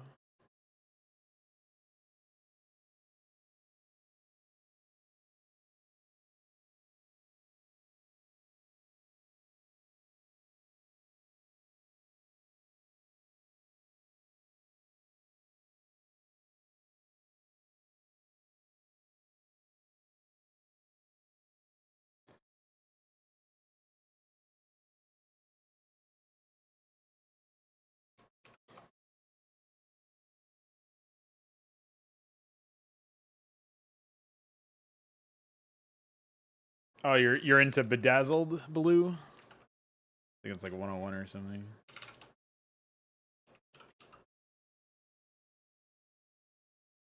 Oh, I think I gave you the wrong color. Hold on. It's 102. Oh, 100.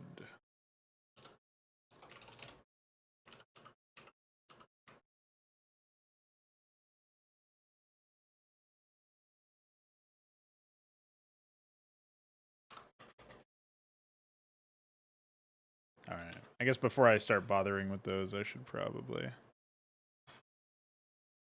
start it on here. Wait.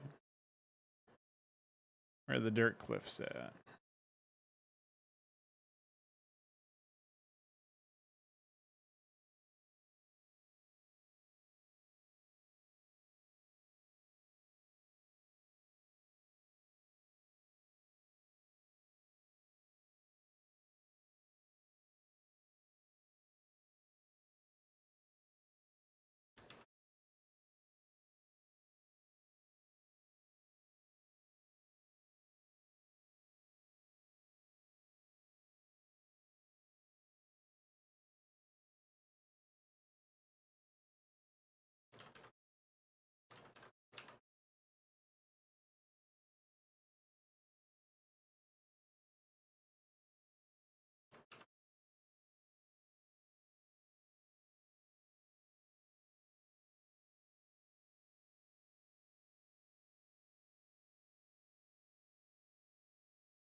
Oh yeah, I was mentioning this earlier at the beginning of the stream. Surprised nobody actually asked about it.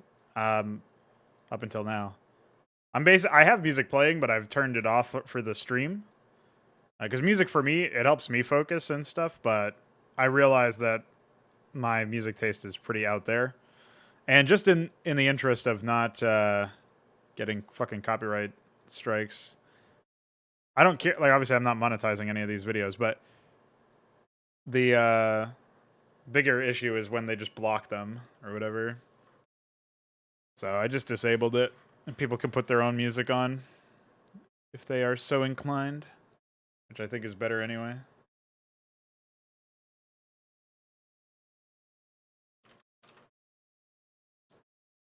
So hopefully it's not too much of a void of audio, but...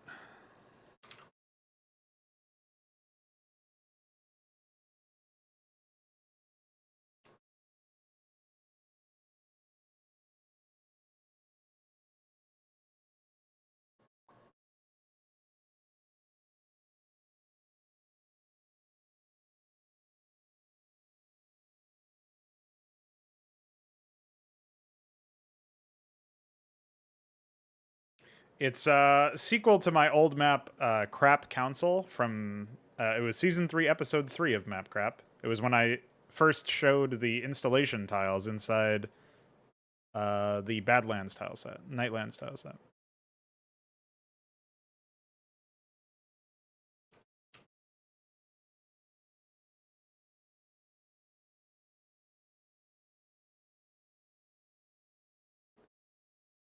So the gist of it is we've got another round of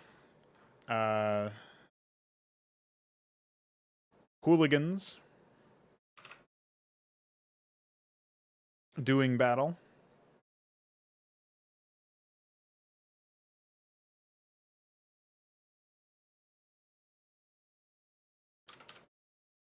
And I made a quick 6-player map out of this.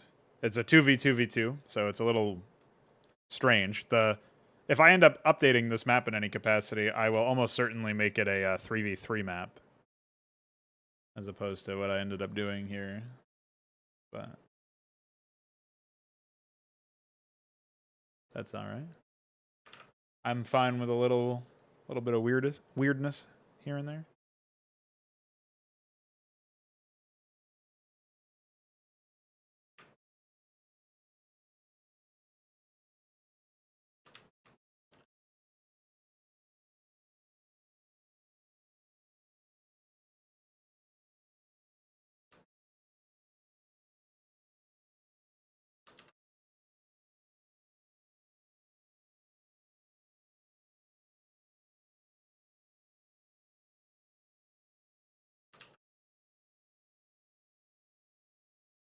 I look like a super villain. Hell yeah, dude. Well, coming from SDarko666, you got the number of the beast in your name, so you must know how to pick them. You must be like, oh, that guy probably got an evil empire. Welcome to the stream. Hope you're doing well. I really got to spend some time later on fixing up these tiles because they do not blend super well, unfortunately. But they will do the job for now, I think.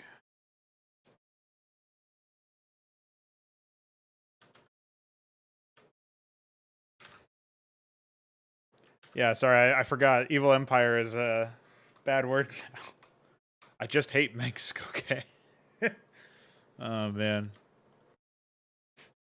I feel bad for anybody who, like, comes in and becomes, like, a really active member of my community, of our community, and then just, like, completely misses all the jokes about that stuff, where they have no idea what we're talking about when we say stuff like that. Because, man, that... Like, they missed out. You know what I mean? Like, they missed out there. That's crazy stuff.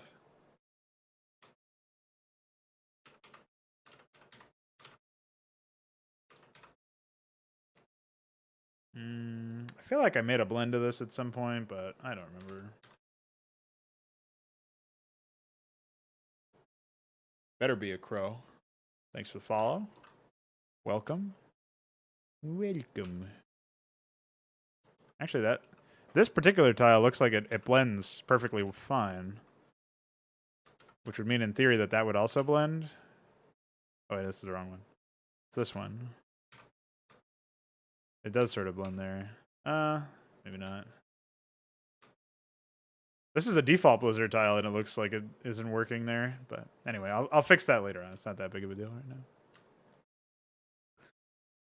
The desert ramp is notorious for requiring way too much space. Classic.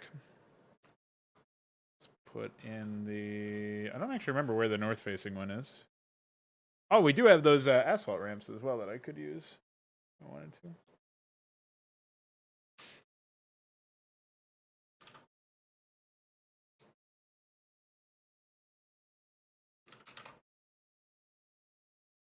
Okay, so we just need to do a quick change over here. There we go. And then for this, I think we can get away with that. Voila! Looks perfect. Ah, welcome back. How was the meeting?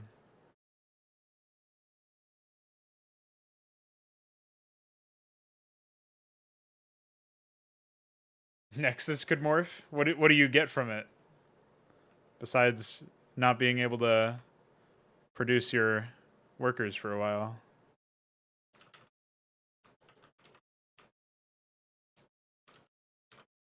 I'm open to the idea. I mean, maybe there could be something weird. God damn it. Just when I thought I was safe. Oh man, SI really needs to change the color indexing of unbuildable tiles on the desert tile set. When the main tile is the same color. Oh, my eyes. Spare me, man. Okay, where's my dirt? Oh, here we go. I was looking for my dirt compound. Let's quickly, I'll do like prettying up for the decor later on. Right now I just need the basics here.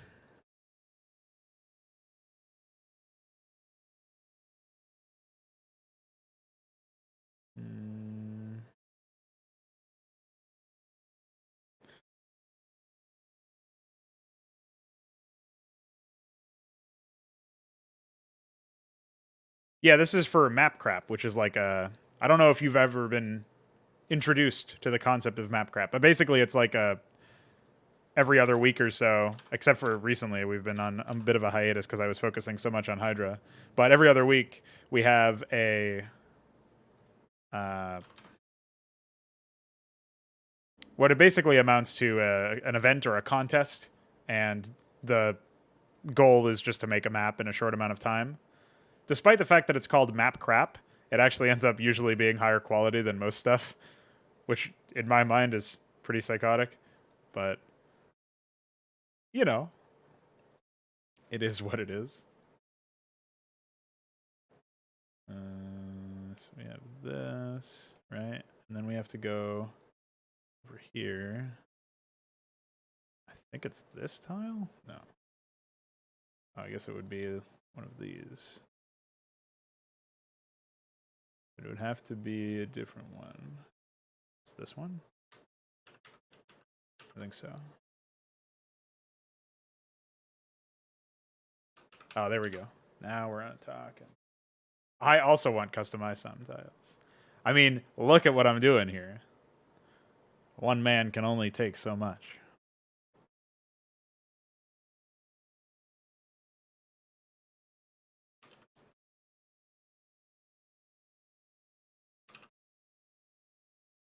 Yeah. Being able to just paint this stuff normally instead of having to manually do it.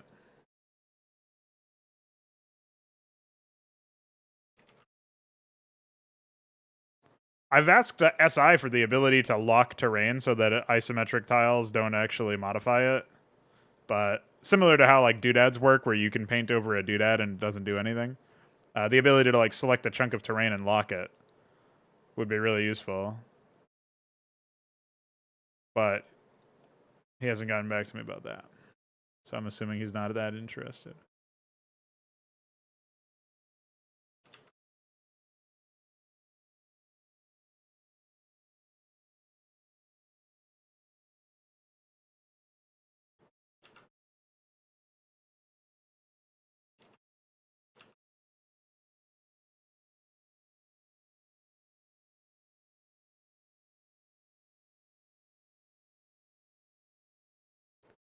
So, all right, cool. Much prettier, much easier on the eyes.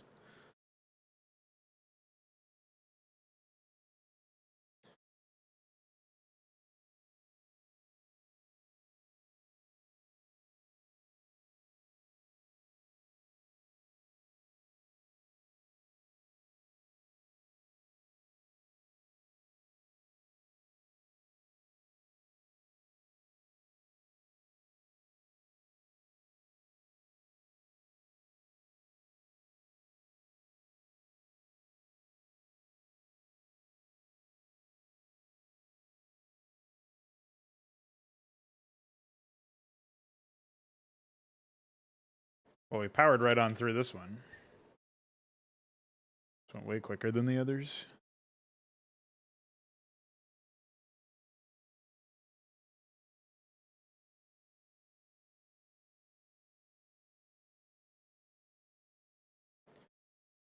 A little bit less struggling with the tile pickers.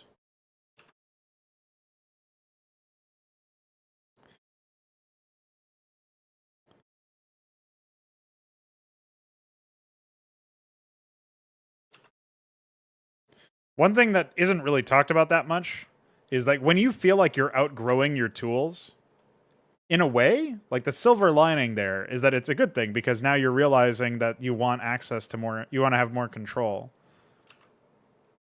And that in theory means that you have the competence required to make good use of the control that you're desiring. You know, by and large, that's usually what that means. So it's like a sign of improvement, actually, in my opinion.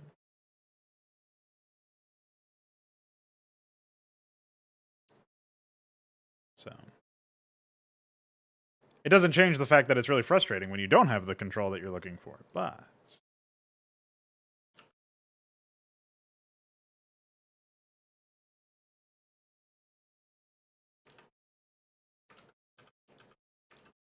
there you go.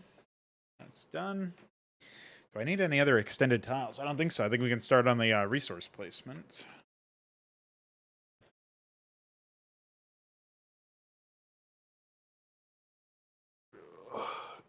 Yeah, I remember that.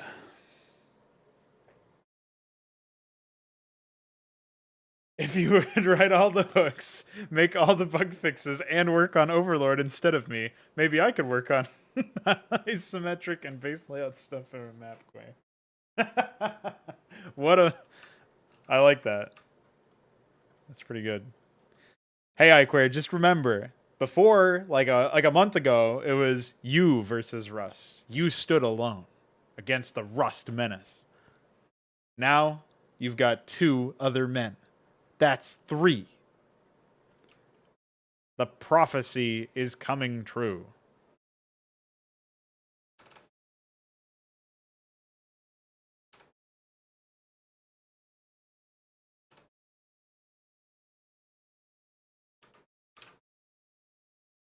Your goat team.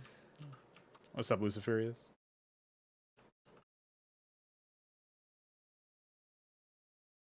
Yeah, that's 3. Like I was saying that for my health. Oh, you know what? We should probably add a bit of a...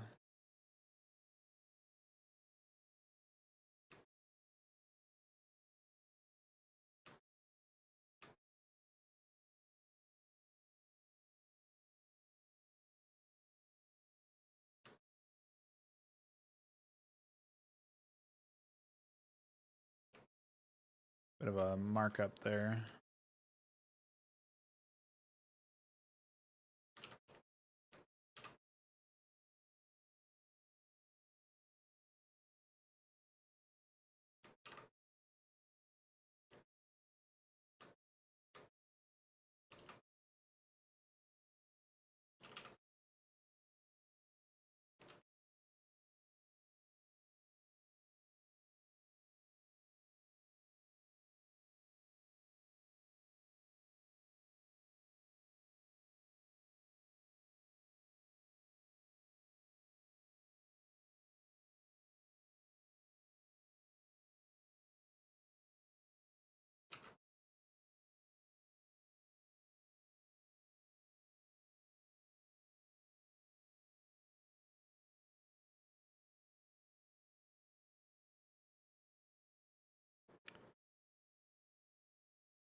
Oh, wait.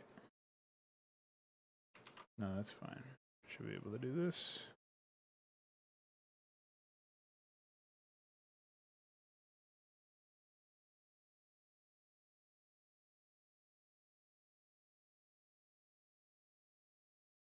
Wait, what is that?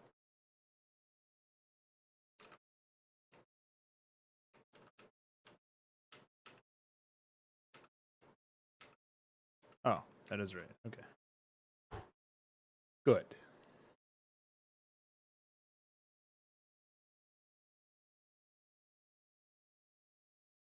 I don't know about Goatsy.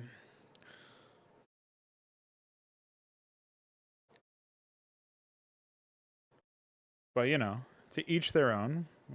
Whatever you're into, I guess. I ain't gonna stop you.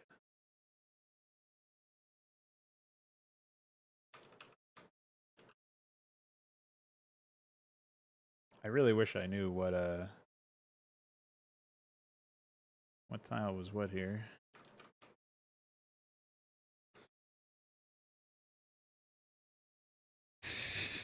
Reasonable thing to say.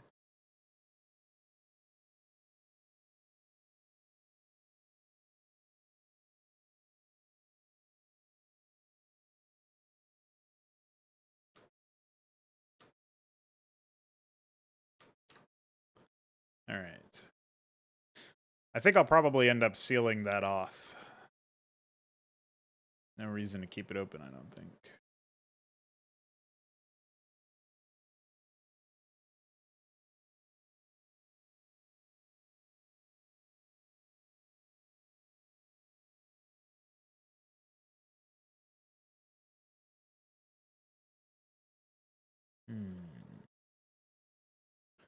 Maybe we need those. That does make it much smaller, but I think you could probably still sneak a ghost through there. Oh, he's too tall. Maybe a Zergling?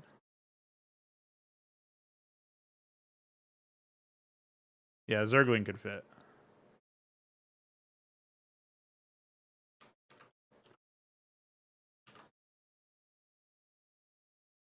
Let's see, do we have any other ones that are even more ridiculous? No.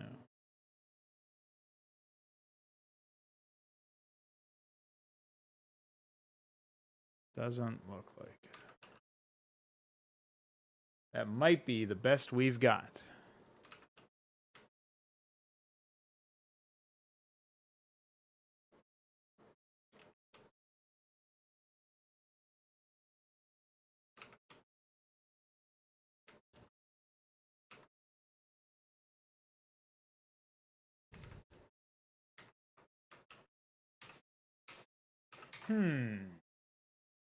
Well, we'll leave it as it is for now. I'll make a gimmick tile later for that particular purpose. For some reason my music vanished. Oh, never mind. It's just one of those tracks that gets muted. Silly geese.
Back over here. Resume our work.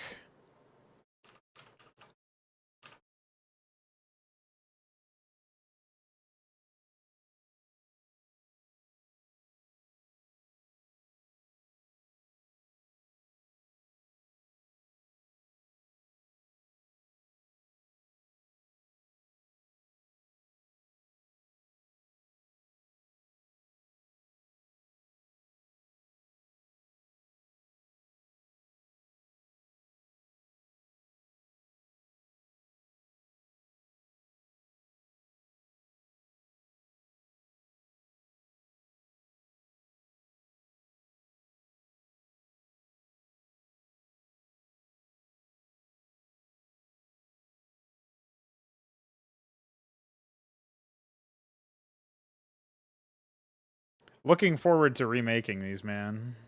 That's all I'm gonna say. These styles are yeesh, a mess.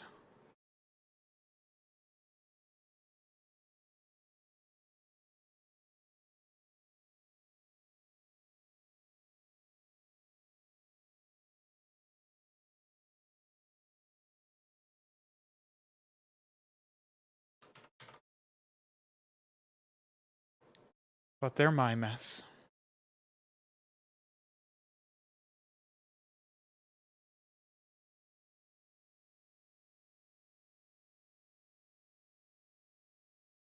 Oh, they visually look fine.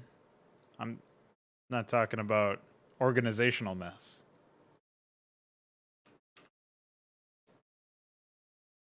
Anybody else is free to open up the brush palette and add stuff, so just saying.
I think maybe you should use your eyeballs.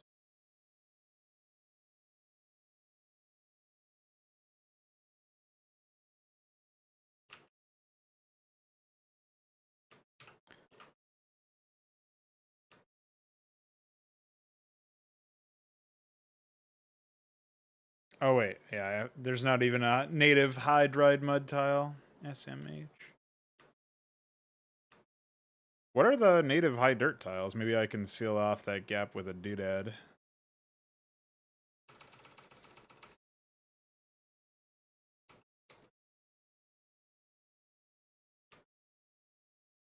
Oh yeah, check that out.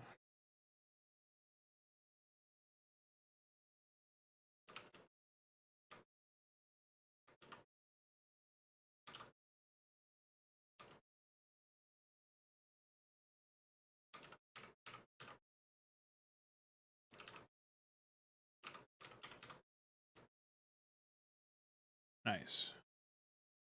Now we're cooking with gas, baby. Smoochy.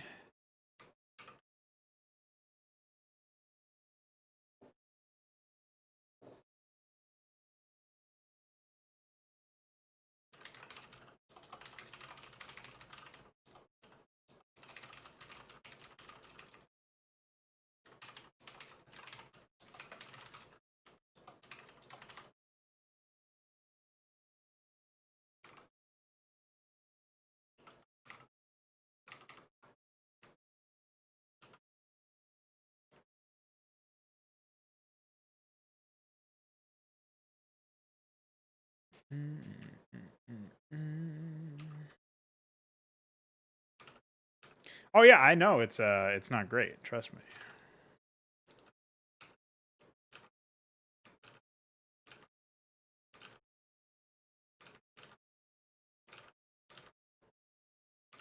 But it's definitely workable, as evidenced by the fact that I've made countless maps in the tile set.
This is actually the only time I've ever received direct feedback about, like, a pain point for developers as well. So if you guys don't tell me about stuff, I'm not going to necessarily fix it. I mean, eventually I will. I'll get everything taken care of eventually, but...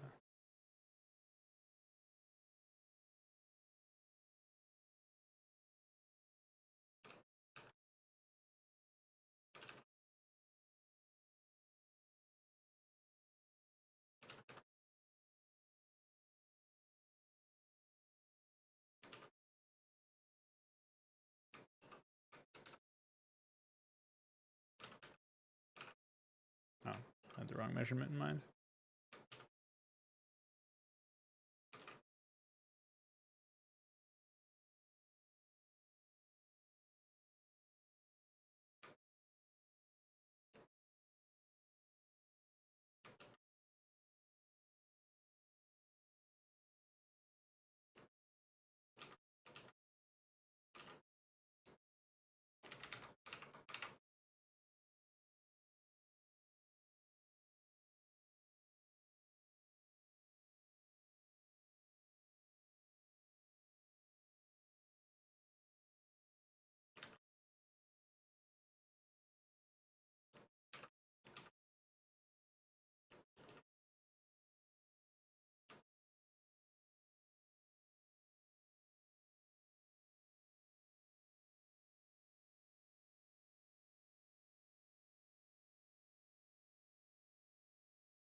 Okay.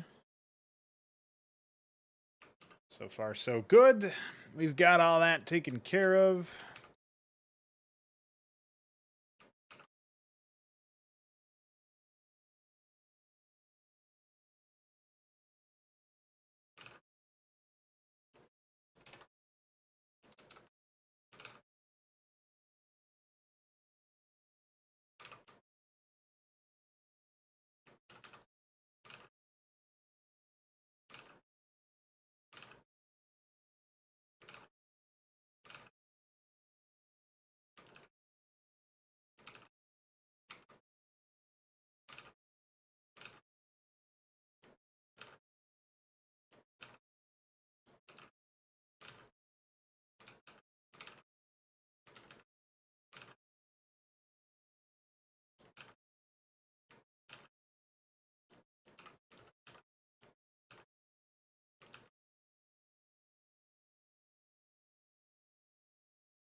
What's up, Ichabot?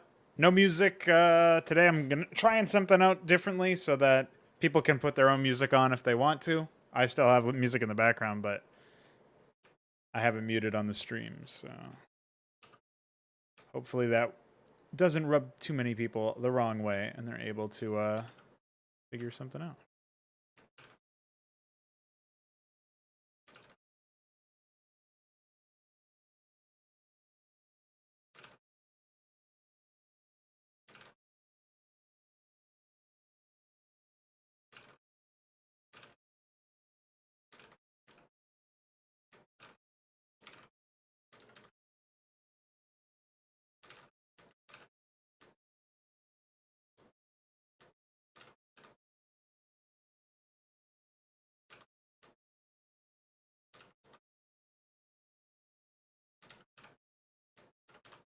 How you doing today? Sorry you're having those crashes earlier.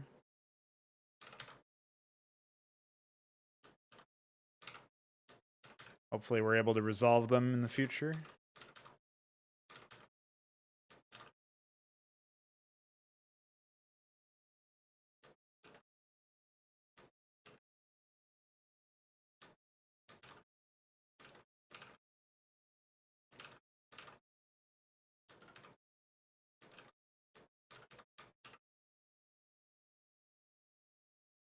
Yeah, that's good.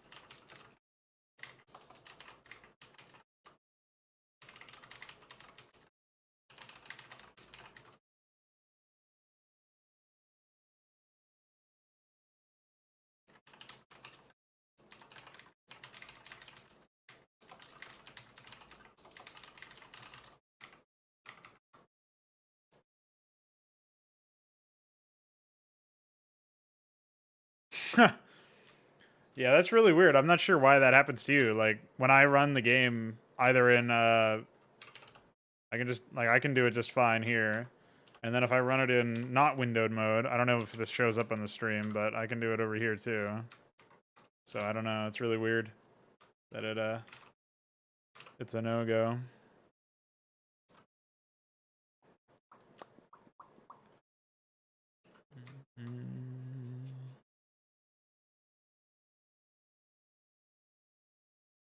Cool.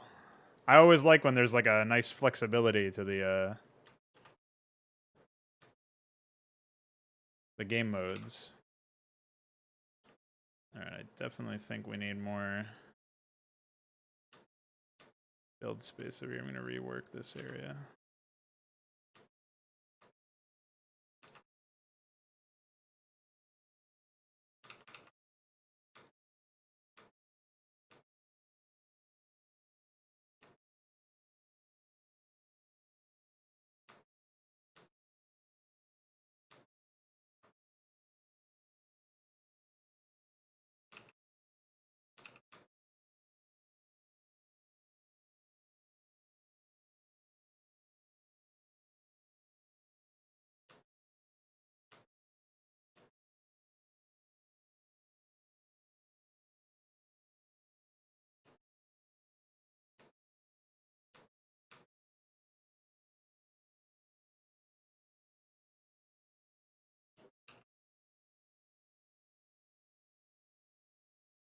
What's up, HS Trash? Hell yeah, of course I'm still doing maps. I've been doing streams like this for over 230 days in a row.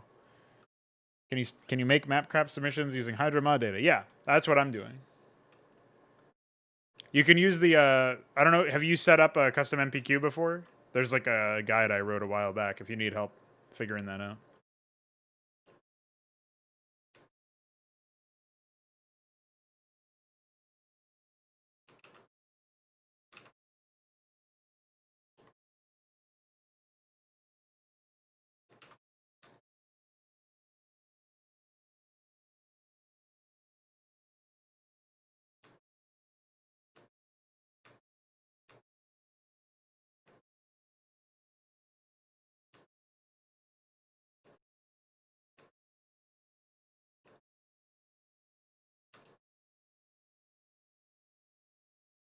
But you can run it through Hydra if that's what you mean. You could just, if the map is already finished, you can just test it using the Hydra exe.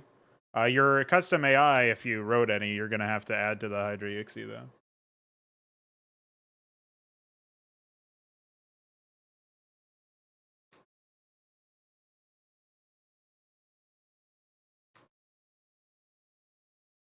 All right, that should give us a bit more room to maneuver over here.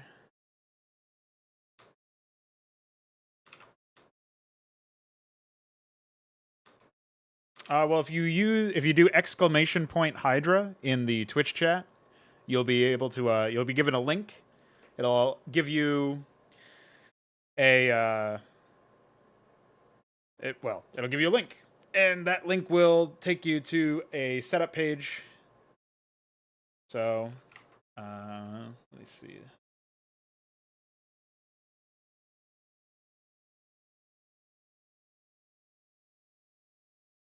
Crucially, I do not currently link the installation guide, so I'll do that just in case people are little. The installation guide for the original version of the game, anyway.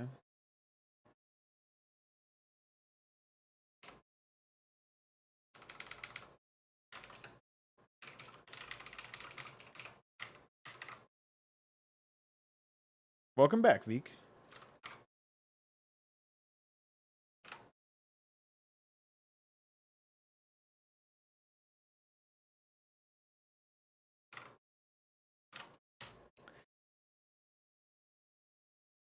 So, HS, if you want to pop into that link that I just posted, you can use that to install the older version of the game. If you're trying to play Hydra specifically, which is my mod, you can...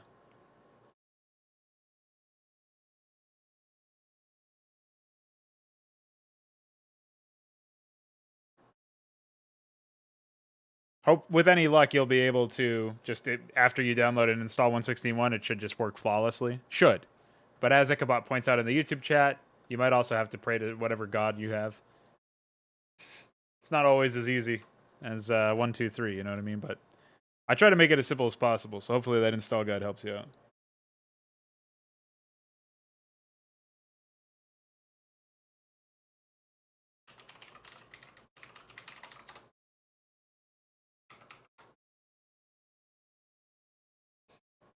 Nice work, Iquare.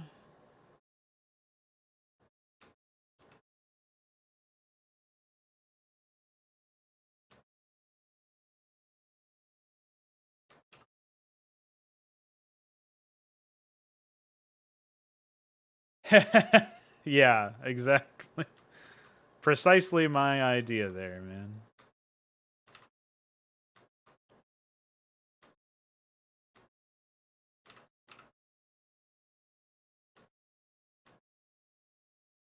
Some people just aren't tech savvy, and so they expect it to run out of the box.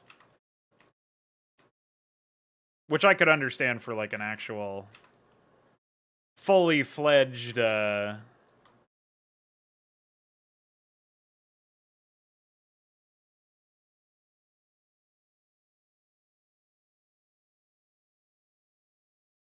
like release, but in this case it's just, you know,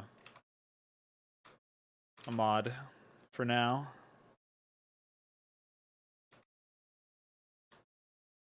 I am very interested in developing my own multiplayer client for it, but I don't personally have the programming know-how for that yet. So that will be a doozy to try to learn, but I'm sure it is possible.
All right. We're getting somewhere now.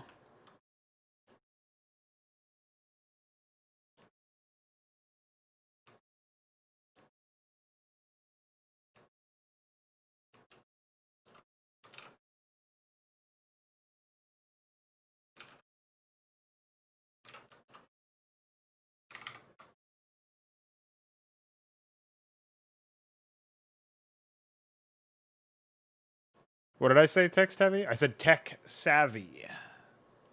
It's like a term used to describe somebody who understands technology, specifically programs, usually.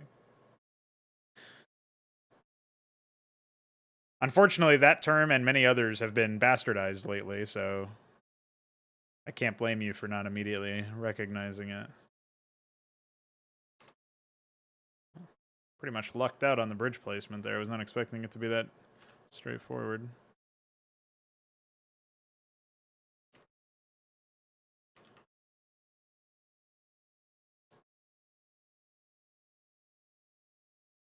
Oh, I guess I'll just be copy pasting this.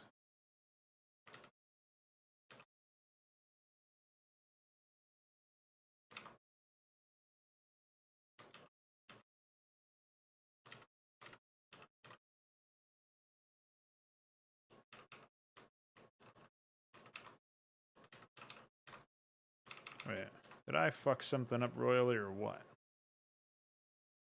Or is this ramp just asinine?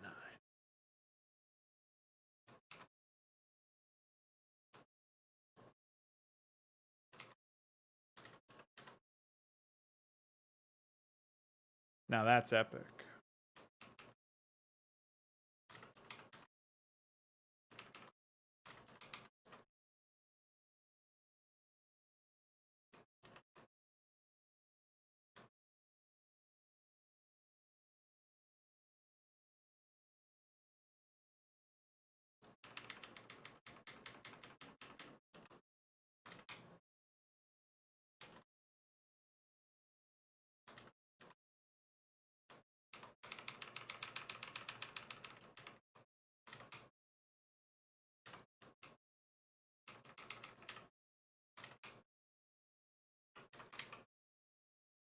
All that just for a smaller ramp, SMH?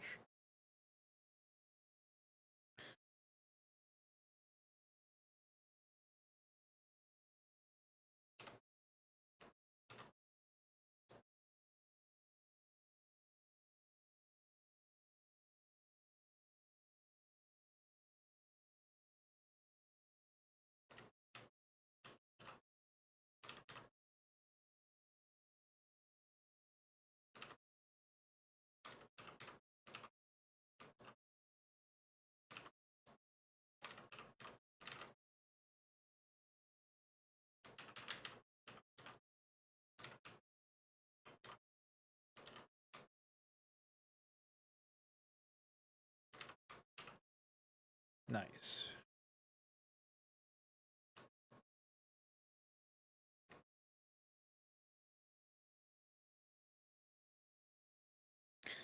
I don't even want to know what these bridges look like when somebody tries to expand them. Of course, I say that, but I'm going to find out momentarily.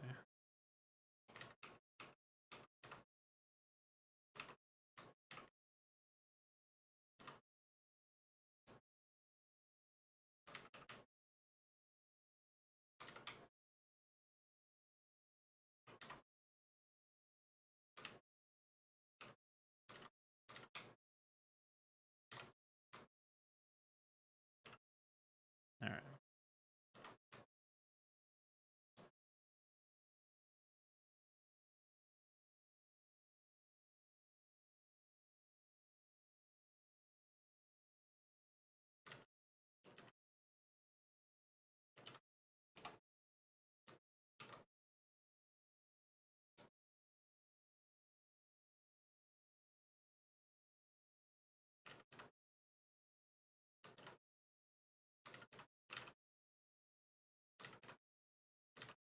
Oh, surprisingly, it's not as horrible as I thought it would be.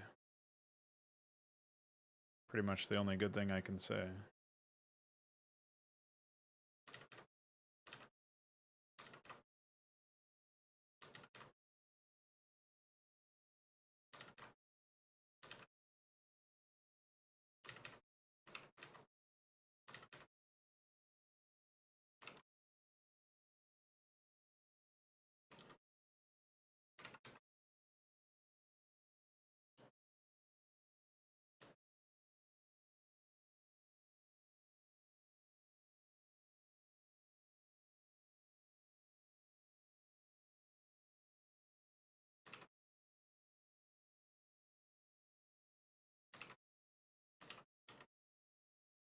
All right.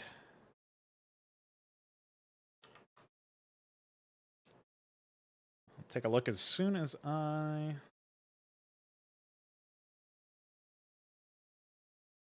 place this last ramp or bridge.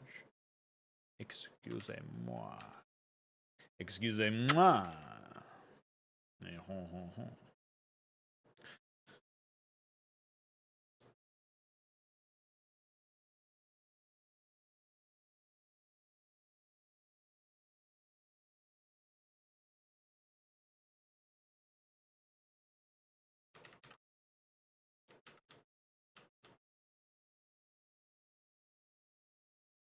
Nice.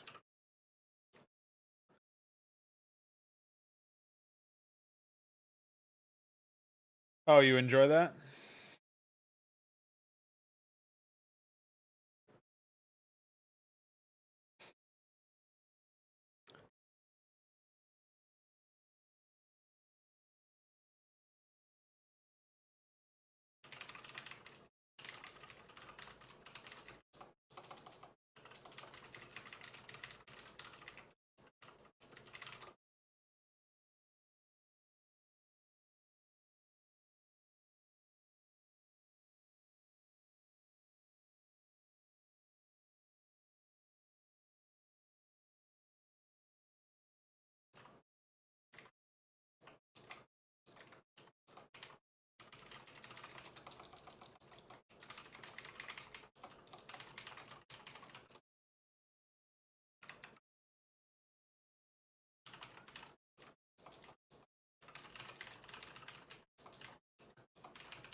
I'm not really crazy about this straight line over here.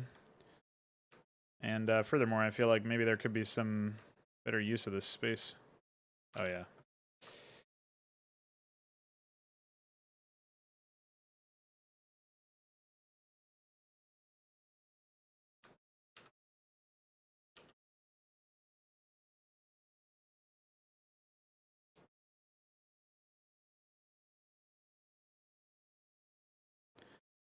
Gonna do this.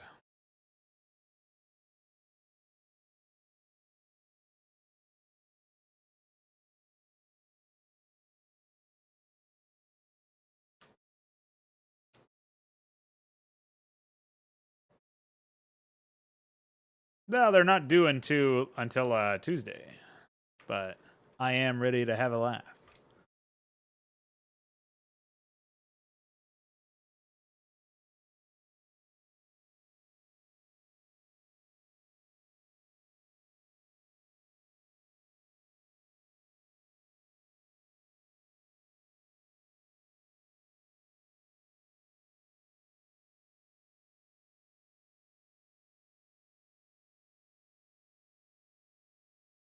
No crying, Veek.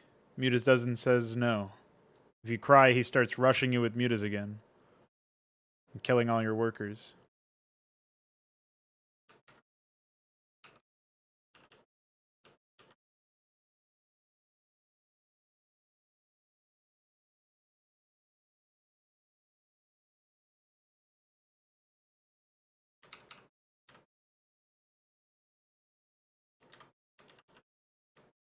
Okay. Now, that's done. Well, not this fraud night, unless they're ready, in which case we can play them. But we can all play on Tuesday when they're due, depending on what happens there.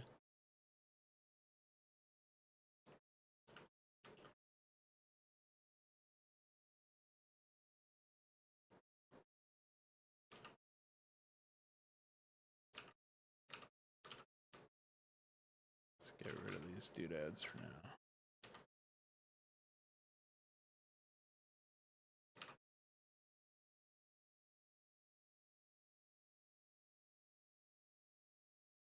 Building expos? What do you mean?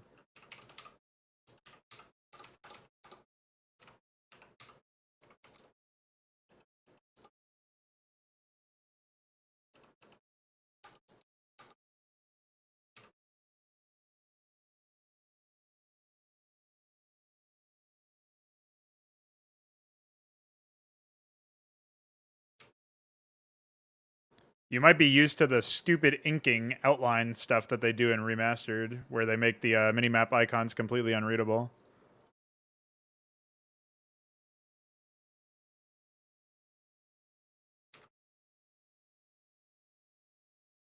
Yeah, you have to set them to AI manually in UMS. But I just played it in Melee and it worked. I'll do a quick fast expo anyway. 10 expo. 10 CC and see what happens.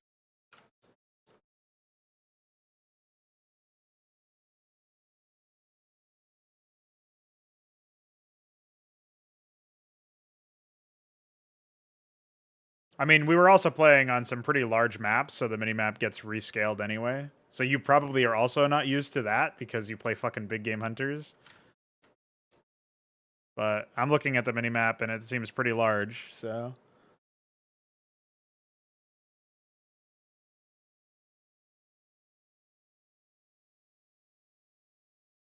This is your map, and I'm playing it in Melee, so... Yeah. So you might be thinking of when we were playing on, like, the mothership, right? And... Here, I'll just...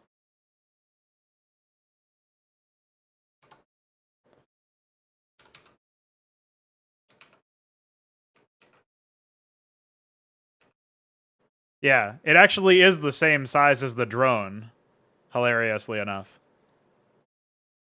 So I can see why that would look weird. That might be something that we can address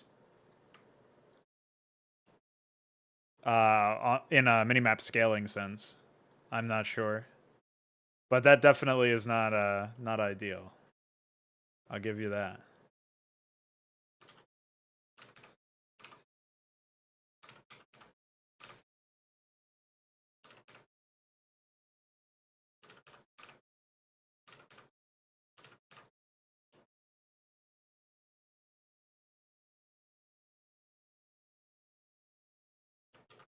What is elbow cough? What do you guys even...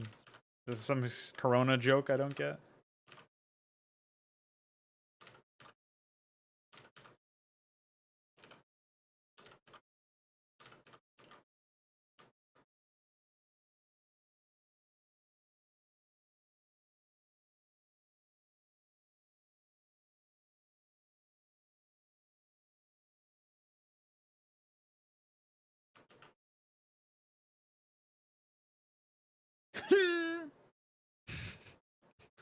What's up, DF? DF in the house?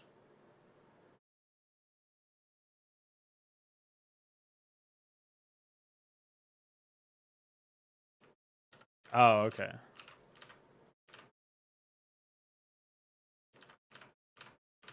Let's move back.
That's a to-do list.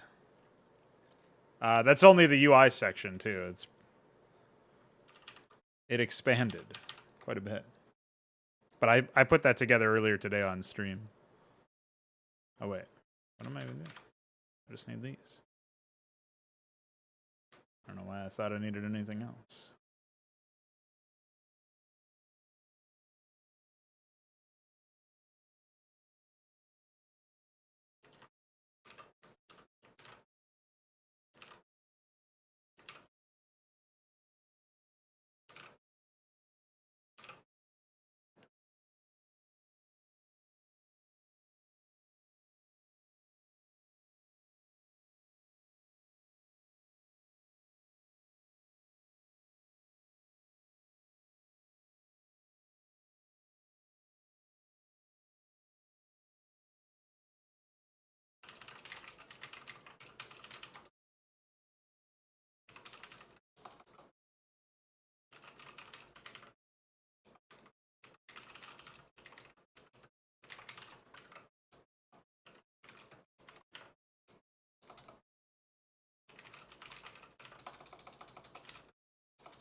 Veek is a very light blue, whereas you're a much more darker blue, so I don't think there will be any confusion. But the page is rs-colors in the wiki.dot. So pronogo.wiki.com/rs-colors.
All right, what do we got here?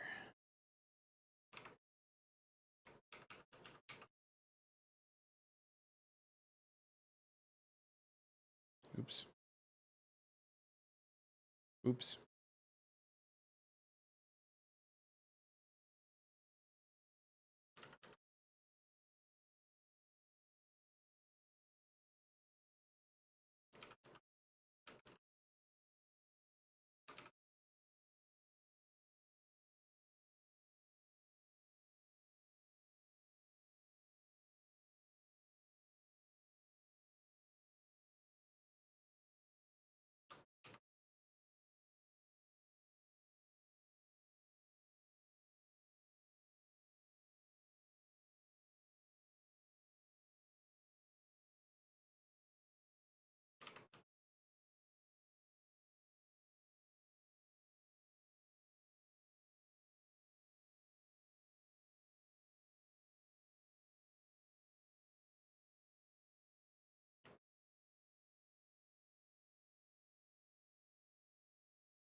Gonna have to pull that tar up a little bit.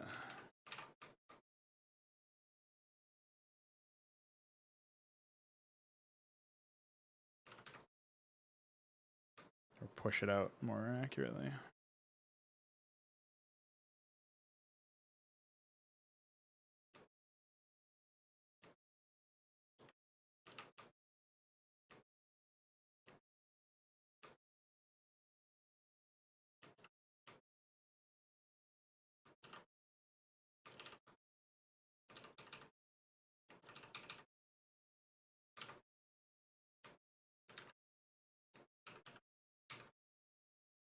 I got confused there.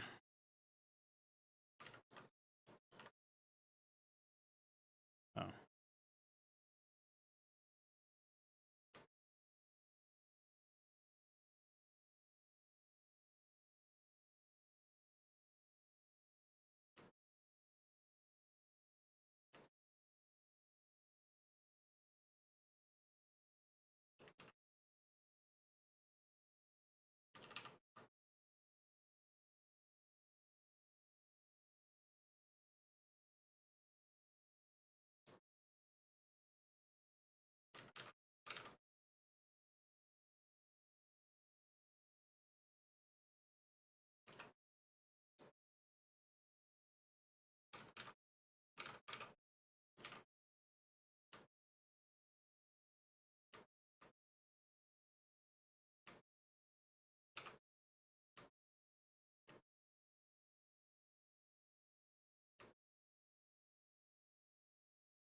Ah, fuck.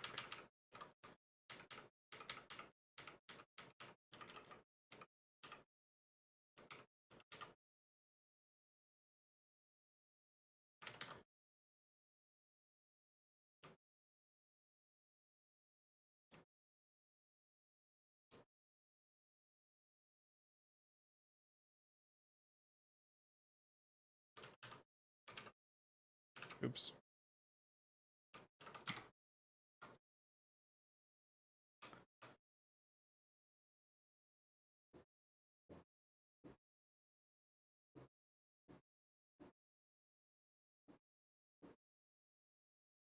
Well, the races are fixed in the event that you play UMS, but for the single player experience, it'll be fixed. But for the multiplayer version, it'll be a 3v3, so it won't even have any 2v2 stuff. So you pick dark spring green. I'm going to compare that to the color of your ally to make sure that it works out.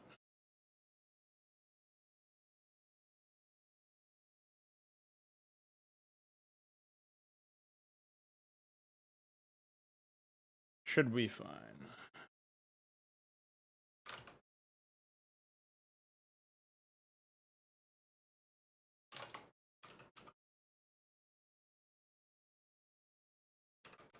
We'll see how it pans out.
All right, see you later, man.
All right, so my idea here is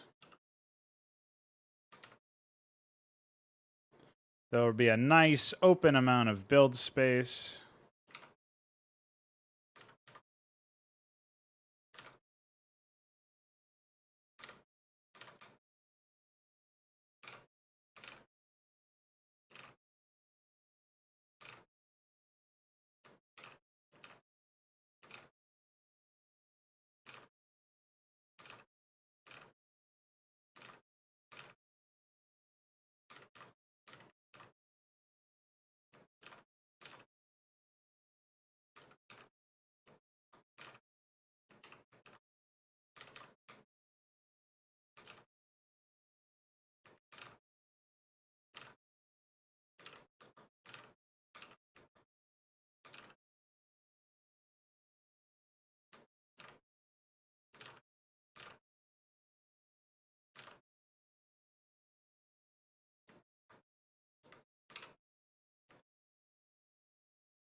Oh, I see.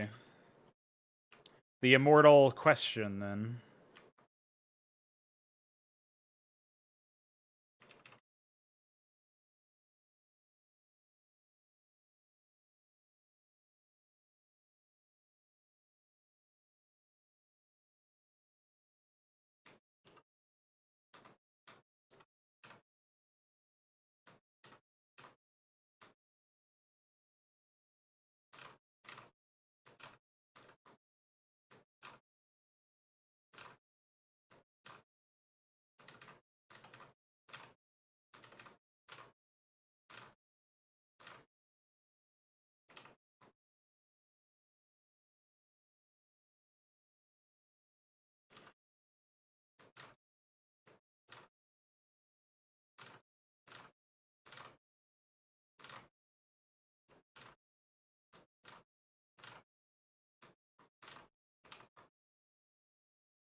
Okay, cool.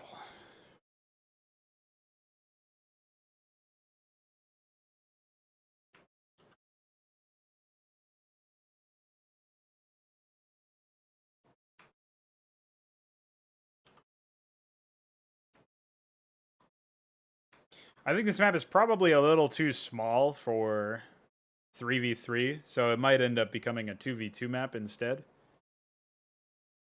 Although it also feels a little large for a 2v2 map, so hard to say.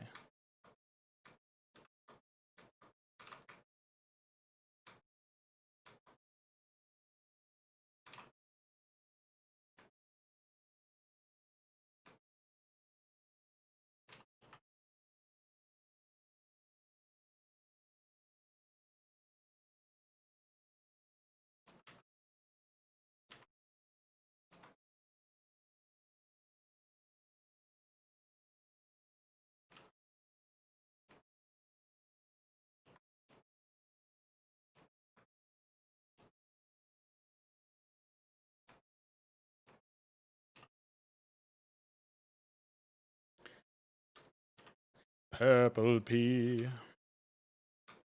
Oh, how I wish you were with me. Purple pea.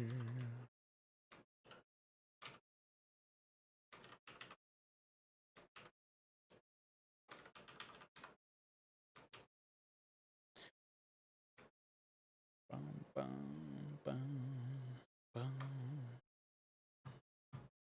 So what do we got? We got to do the mains for the South players. We got to do the Nats, their islands. And I think we're done for resource placement. After all that.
Why is that like that?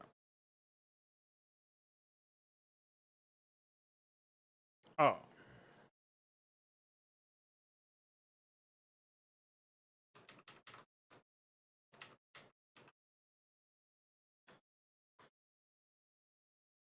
I guess I don't actually have height flags for this stuff yet, somehow. Managed to futz that up.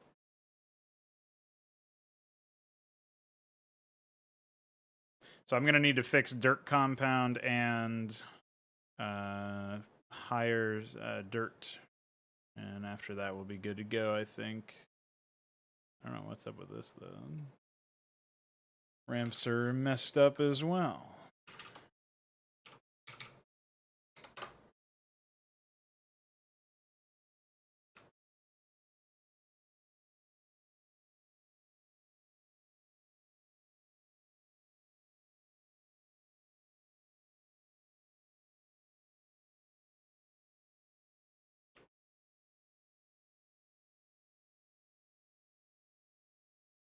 Who would do this?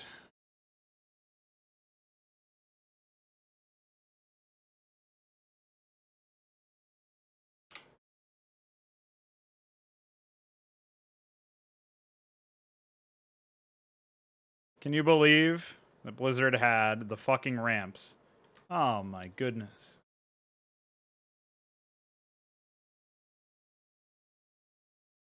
Well, I did just ask if somebody could believe that Blizzard did something stupid, so I guess I should expect that the answer is yes.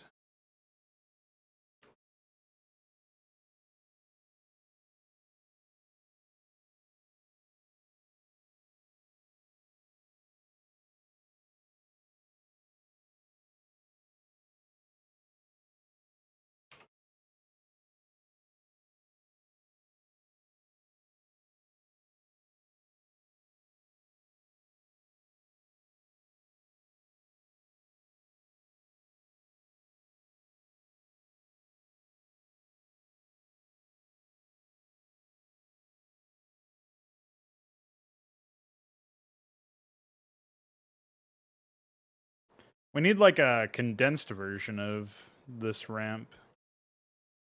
That would be nice. This is pretty wide, TBH.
Alright, well, I fixed that up anyway. I can't believe that was fucked up. Holy moly.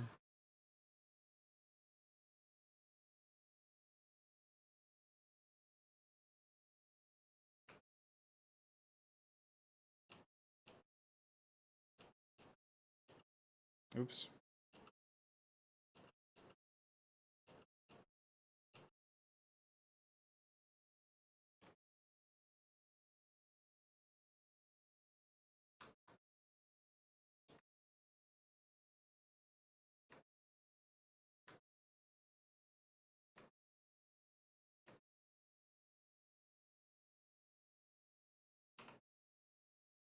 Oh, I actually already did the height for this.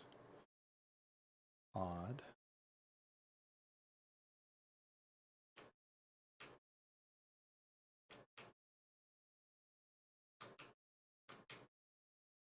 Oh wait, it's to be preset too.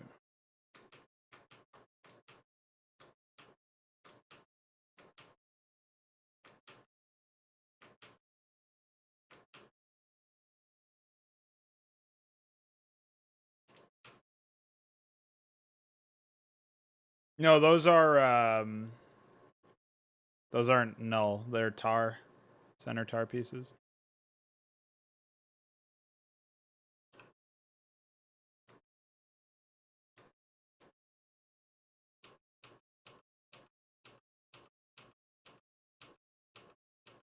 I'll update these later.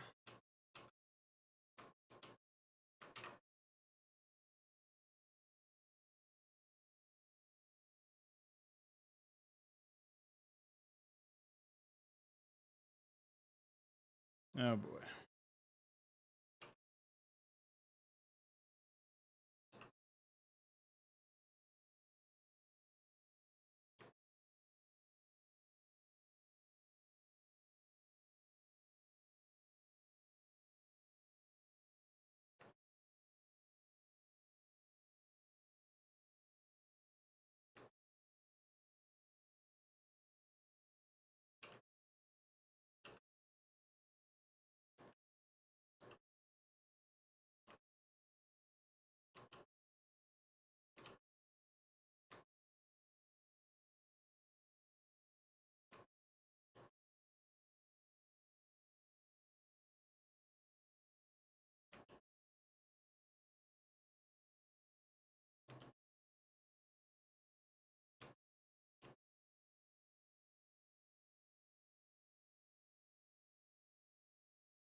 All right, we got this bad boy taken care of.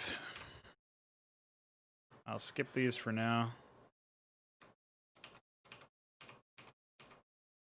This must have been before we had a lot of the improvements that I put together, or that V could put together, because it's like I was starting to work with stuff, and then I was like, well, it's gonna take too long, man, or something. I don't know, but.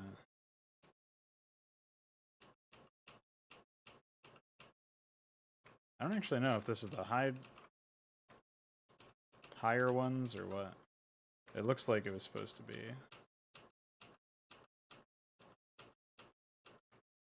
Something else. Maybe I needed to re-import it or something.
I only wish that these programs were a little bit snappier at applying some changes.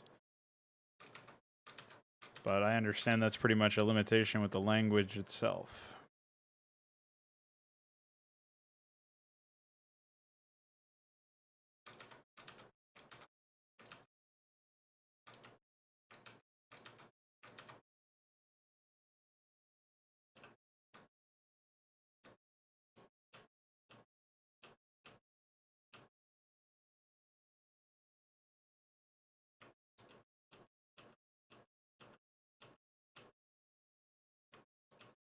Oh, thanks. That'll be useful, I guess. I mean, I could just middle click and then Control H, but I can still see a utility. Or can I? Hold on.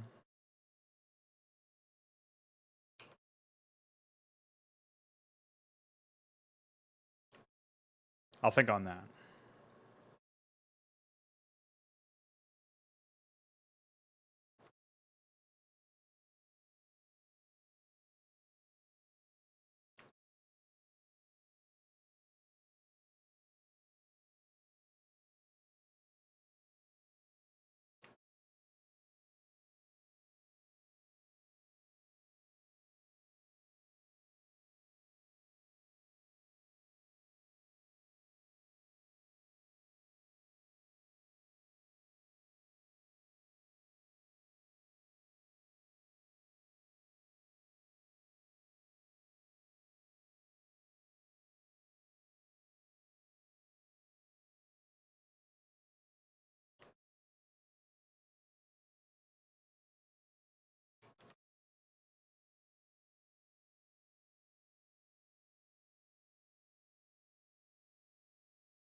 All right, I think we're good there.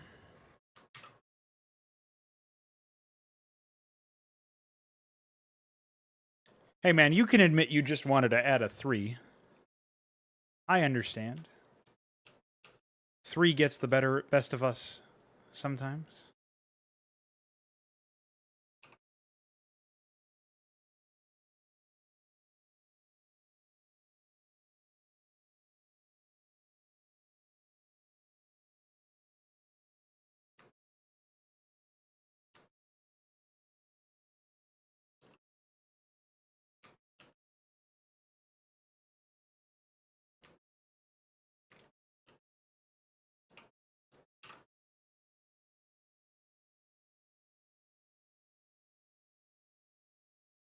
forgot to do up here.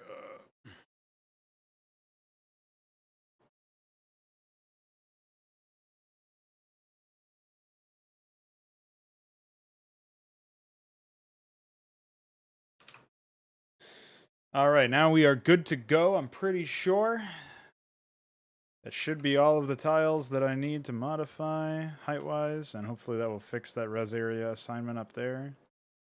I still have to do the naturals and islands, though. I guess I have some time. Go ahead and close that. Close that.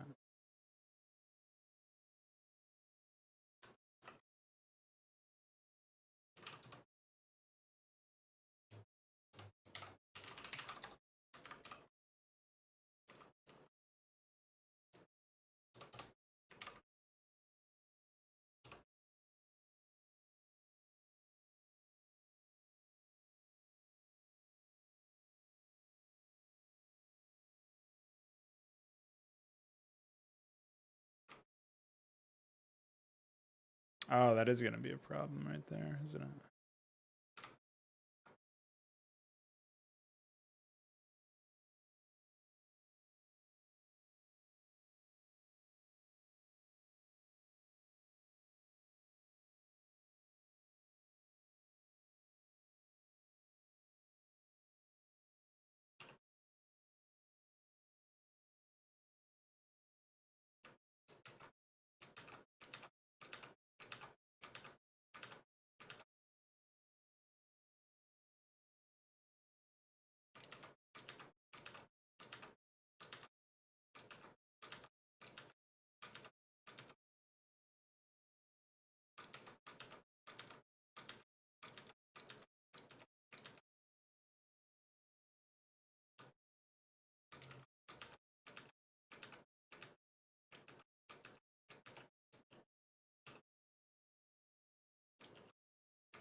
All right.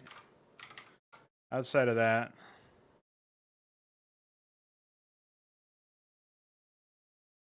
should be in relatively good standing order here.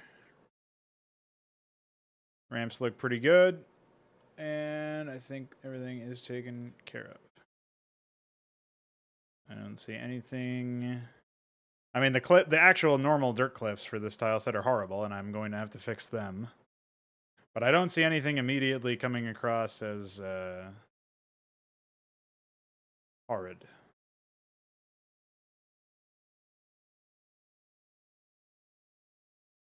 Try impassable. Make sure everything is good here too. Mm-hmm. Mm-hmm. Mm-hmm. Mm-hmm.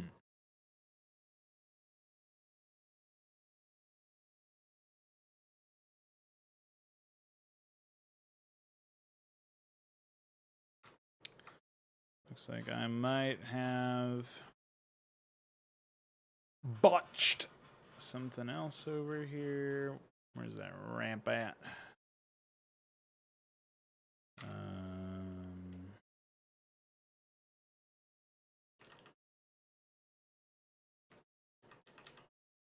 Oh, that's just a default Blizzard fuck up. Not my fault. That's all that matters. All right. Close. Re-import this. And at some point, I'm going to have to do the pathfinding for the other stuff as well. But that's not that big of a deal, I don't think.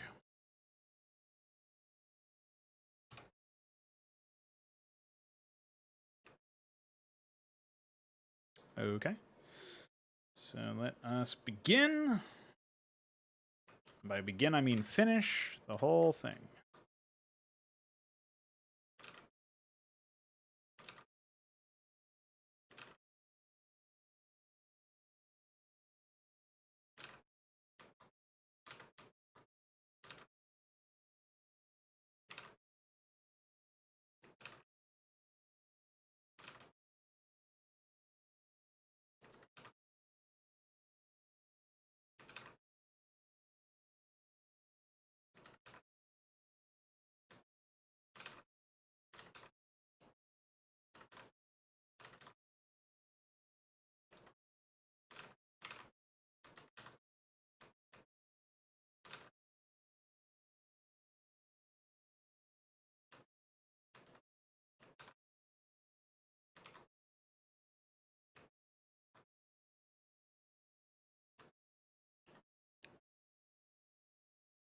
value of these should be enough to cause some fights, I think.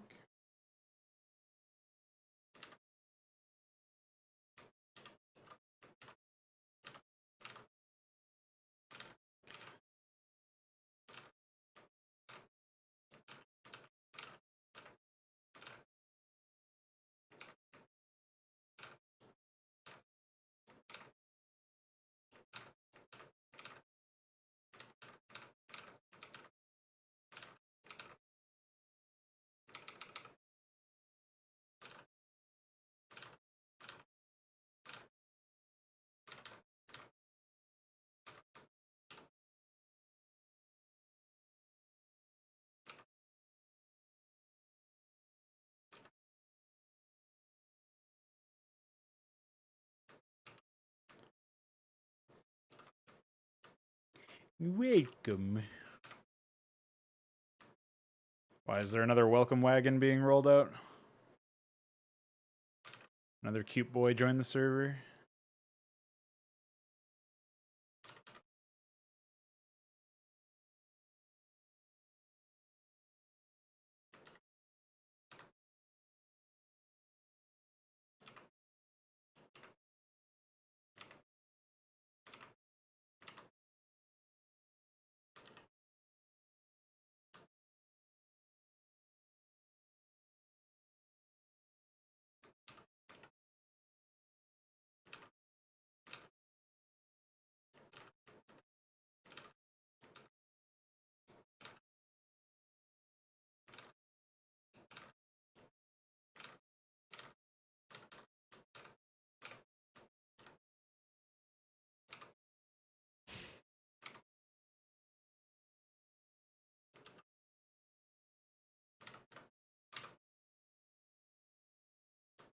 God damn it, I knew that was gonna happen.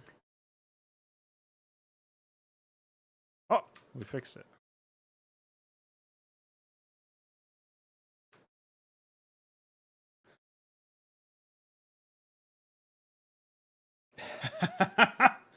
Yeah, the Necron voice, dude.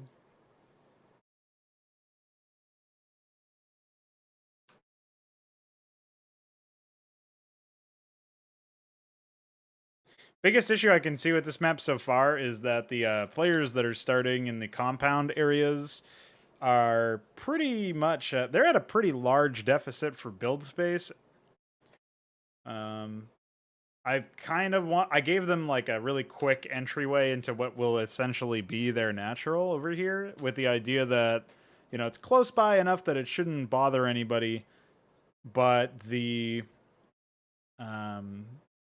and it offers a decent amount of build space as well. But really, I don't know. I feel like when I convert this map, if I decide to keep going with this map after Mapcrap, I'll probably end up removing what is their current natural, because I'm going to turn this into a 4-player map instead of a 6-player map. And I'll probably rework some of the where the Terran players are starting right now, Ultralisks and UAD Commander, and I'll have them. That'll be like the start location for the secondary player on each team, whereas the first player on each team will be probably where they are right now, where they start over here in the top. But I'll probably rework this area slightly as well. So there's a lot of room for improvement that I can identify just looking at this. But I still feel like it was a pretty good amount of progress to be made in just however many hours I've been streaming. We're just about to crack 4 hours, and obviously at least like 45 minutes or so of that was working on Hydra, and at least 15 minutes could probably be added up between all the BRBs and the other stuff that I did. So for around 3 hours of work, it's not that bad.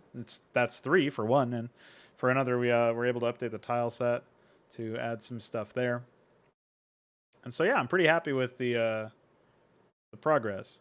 Not super enthused about the fact that we're stuck with these mineral layouts, but until we improve the resource harvester pathfinding, which I don't know what the fuck would be required for that, and it would probably destabilize the game anyway.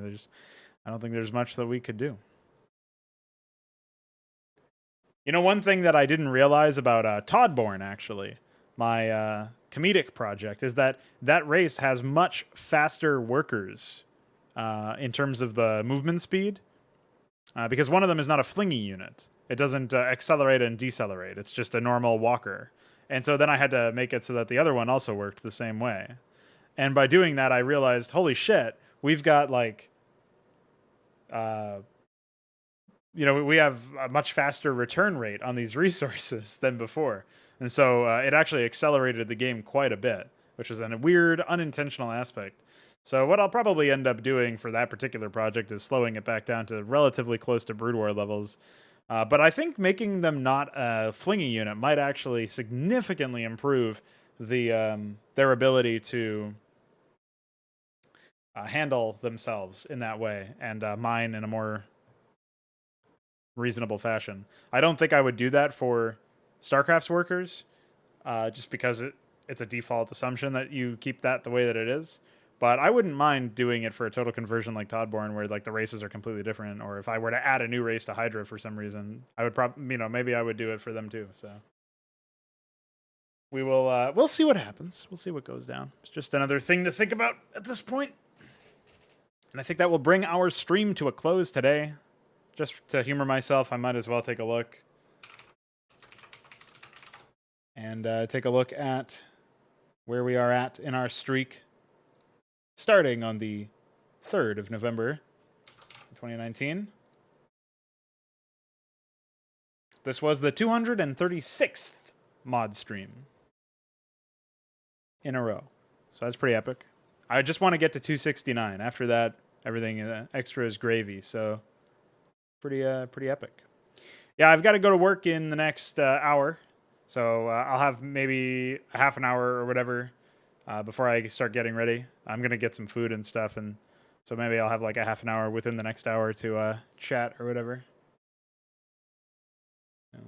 Will I add Void Race to Toddborn? Yes, absolutely. Well, Icor, you already know my dream plan is opening up that Fraud Night. Like, we're playing Fraud Night, we're playing on some melee map, and when you select your race, it lists like Hydra Terran, Hydra Zerg, Hydra Protoss, Anime, Police, Void, the stuff from Overlord, the stuff from Ahmed's Adventure, fucking Tal'Darim or whatever. I don't know, like some crazy shit. I want to see like a huge list of races. So that is my dream for like my distant dream for all the different things that I want out of custom content in Brood War. I want to be able to pick like 69,000 different races.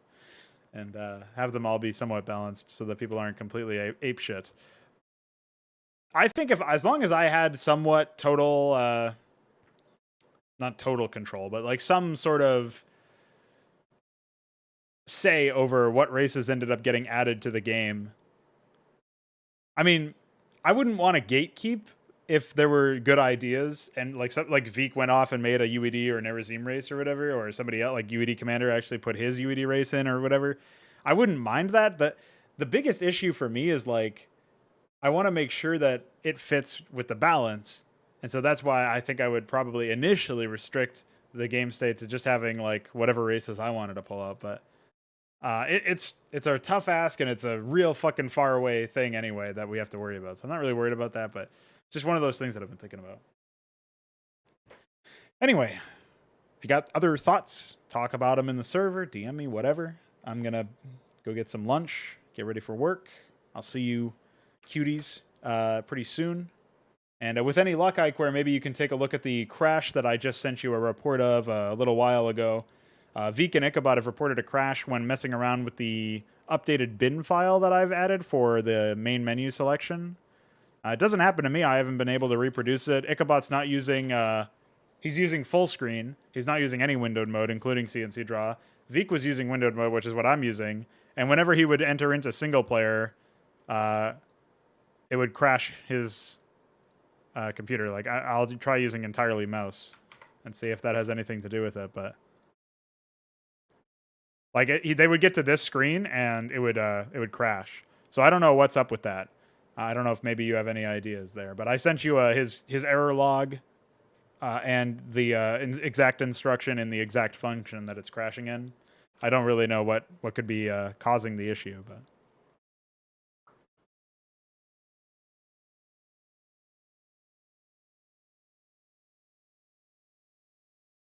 Oh yeah, did I say your computer? I meant your game. Yeah, people were experiencing this crash. I don't know what I said specifically. I don't remember saying anything about a computer. You could use some feedback on those changes. Well, if I have some time before I go to work, I'll open up the map. So yeah. But it's lunchtime, so I'm attending to that first, and then I will take a look if I have the time. Thanks everybody who hung out today. I'll see you guys tomorrow for more development of this. Probably start on some AI as well as the scripting of the dialogue and stuff. And yeah, thanks Icor for helping me out with those desyncs. Hopefully that got fixed when I commented out the code. And I hope that the hooks I wrote today for you end up being useful. Let me know if that works out. Or if I have to change anything. Sayonara.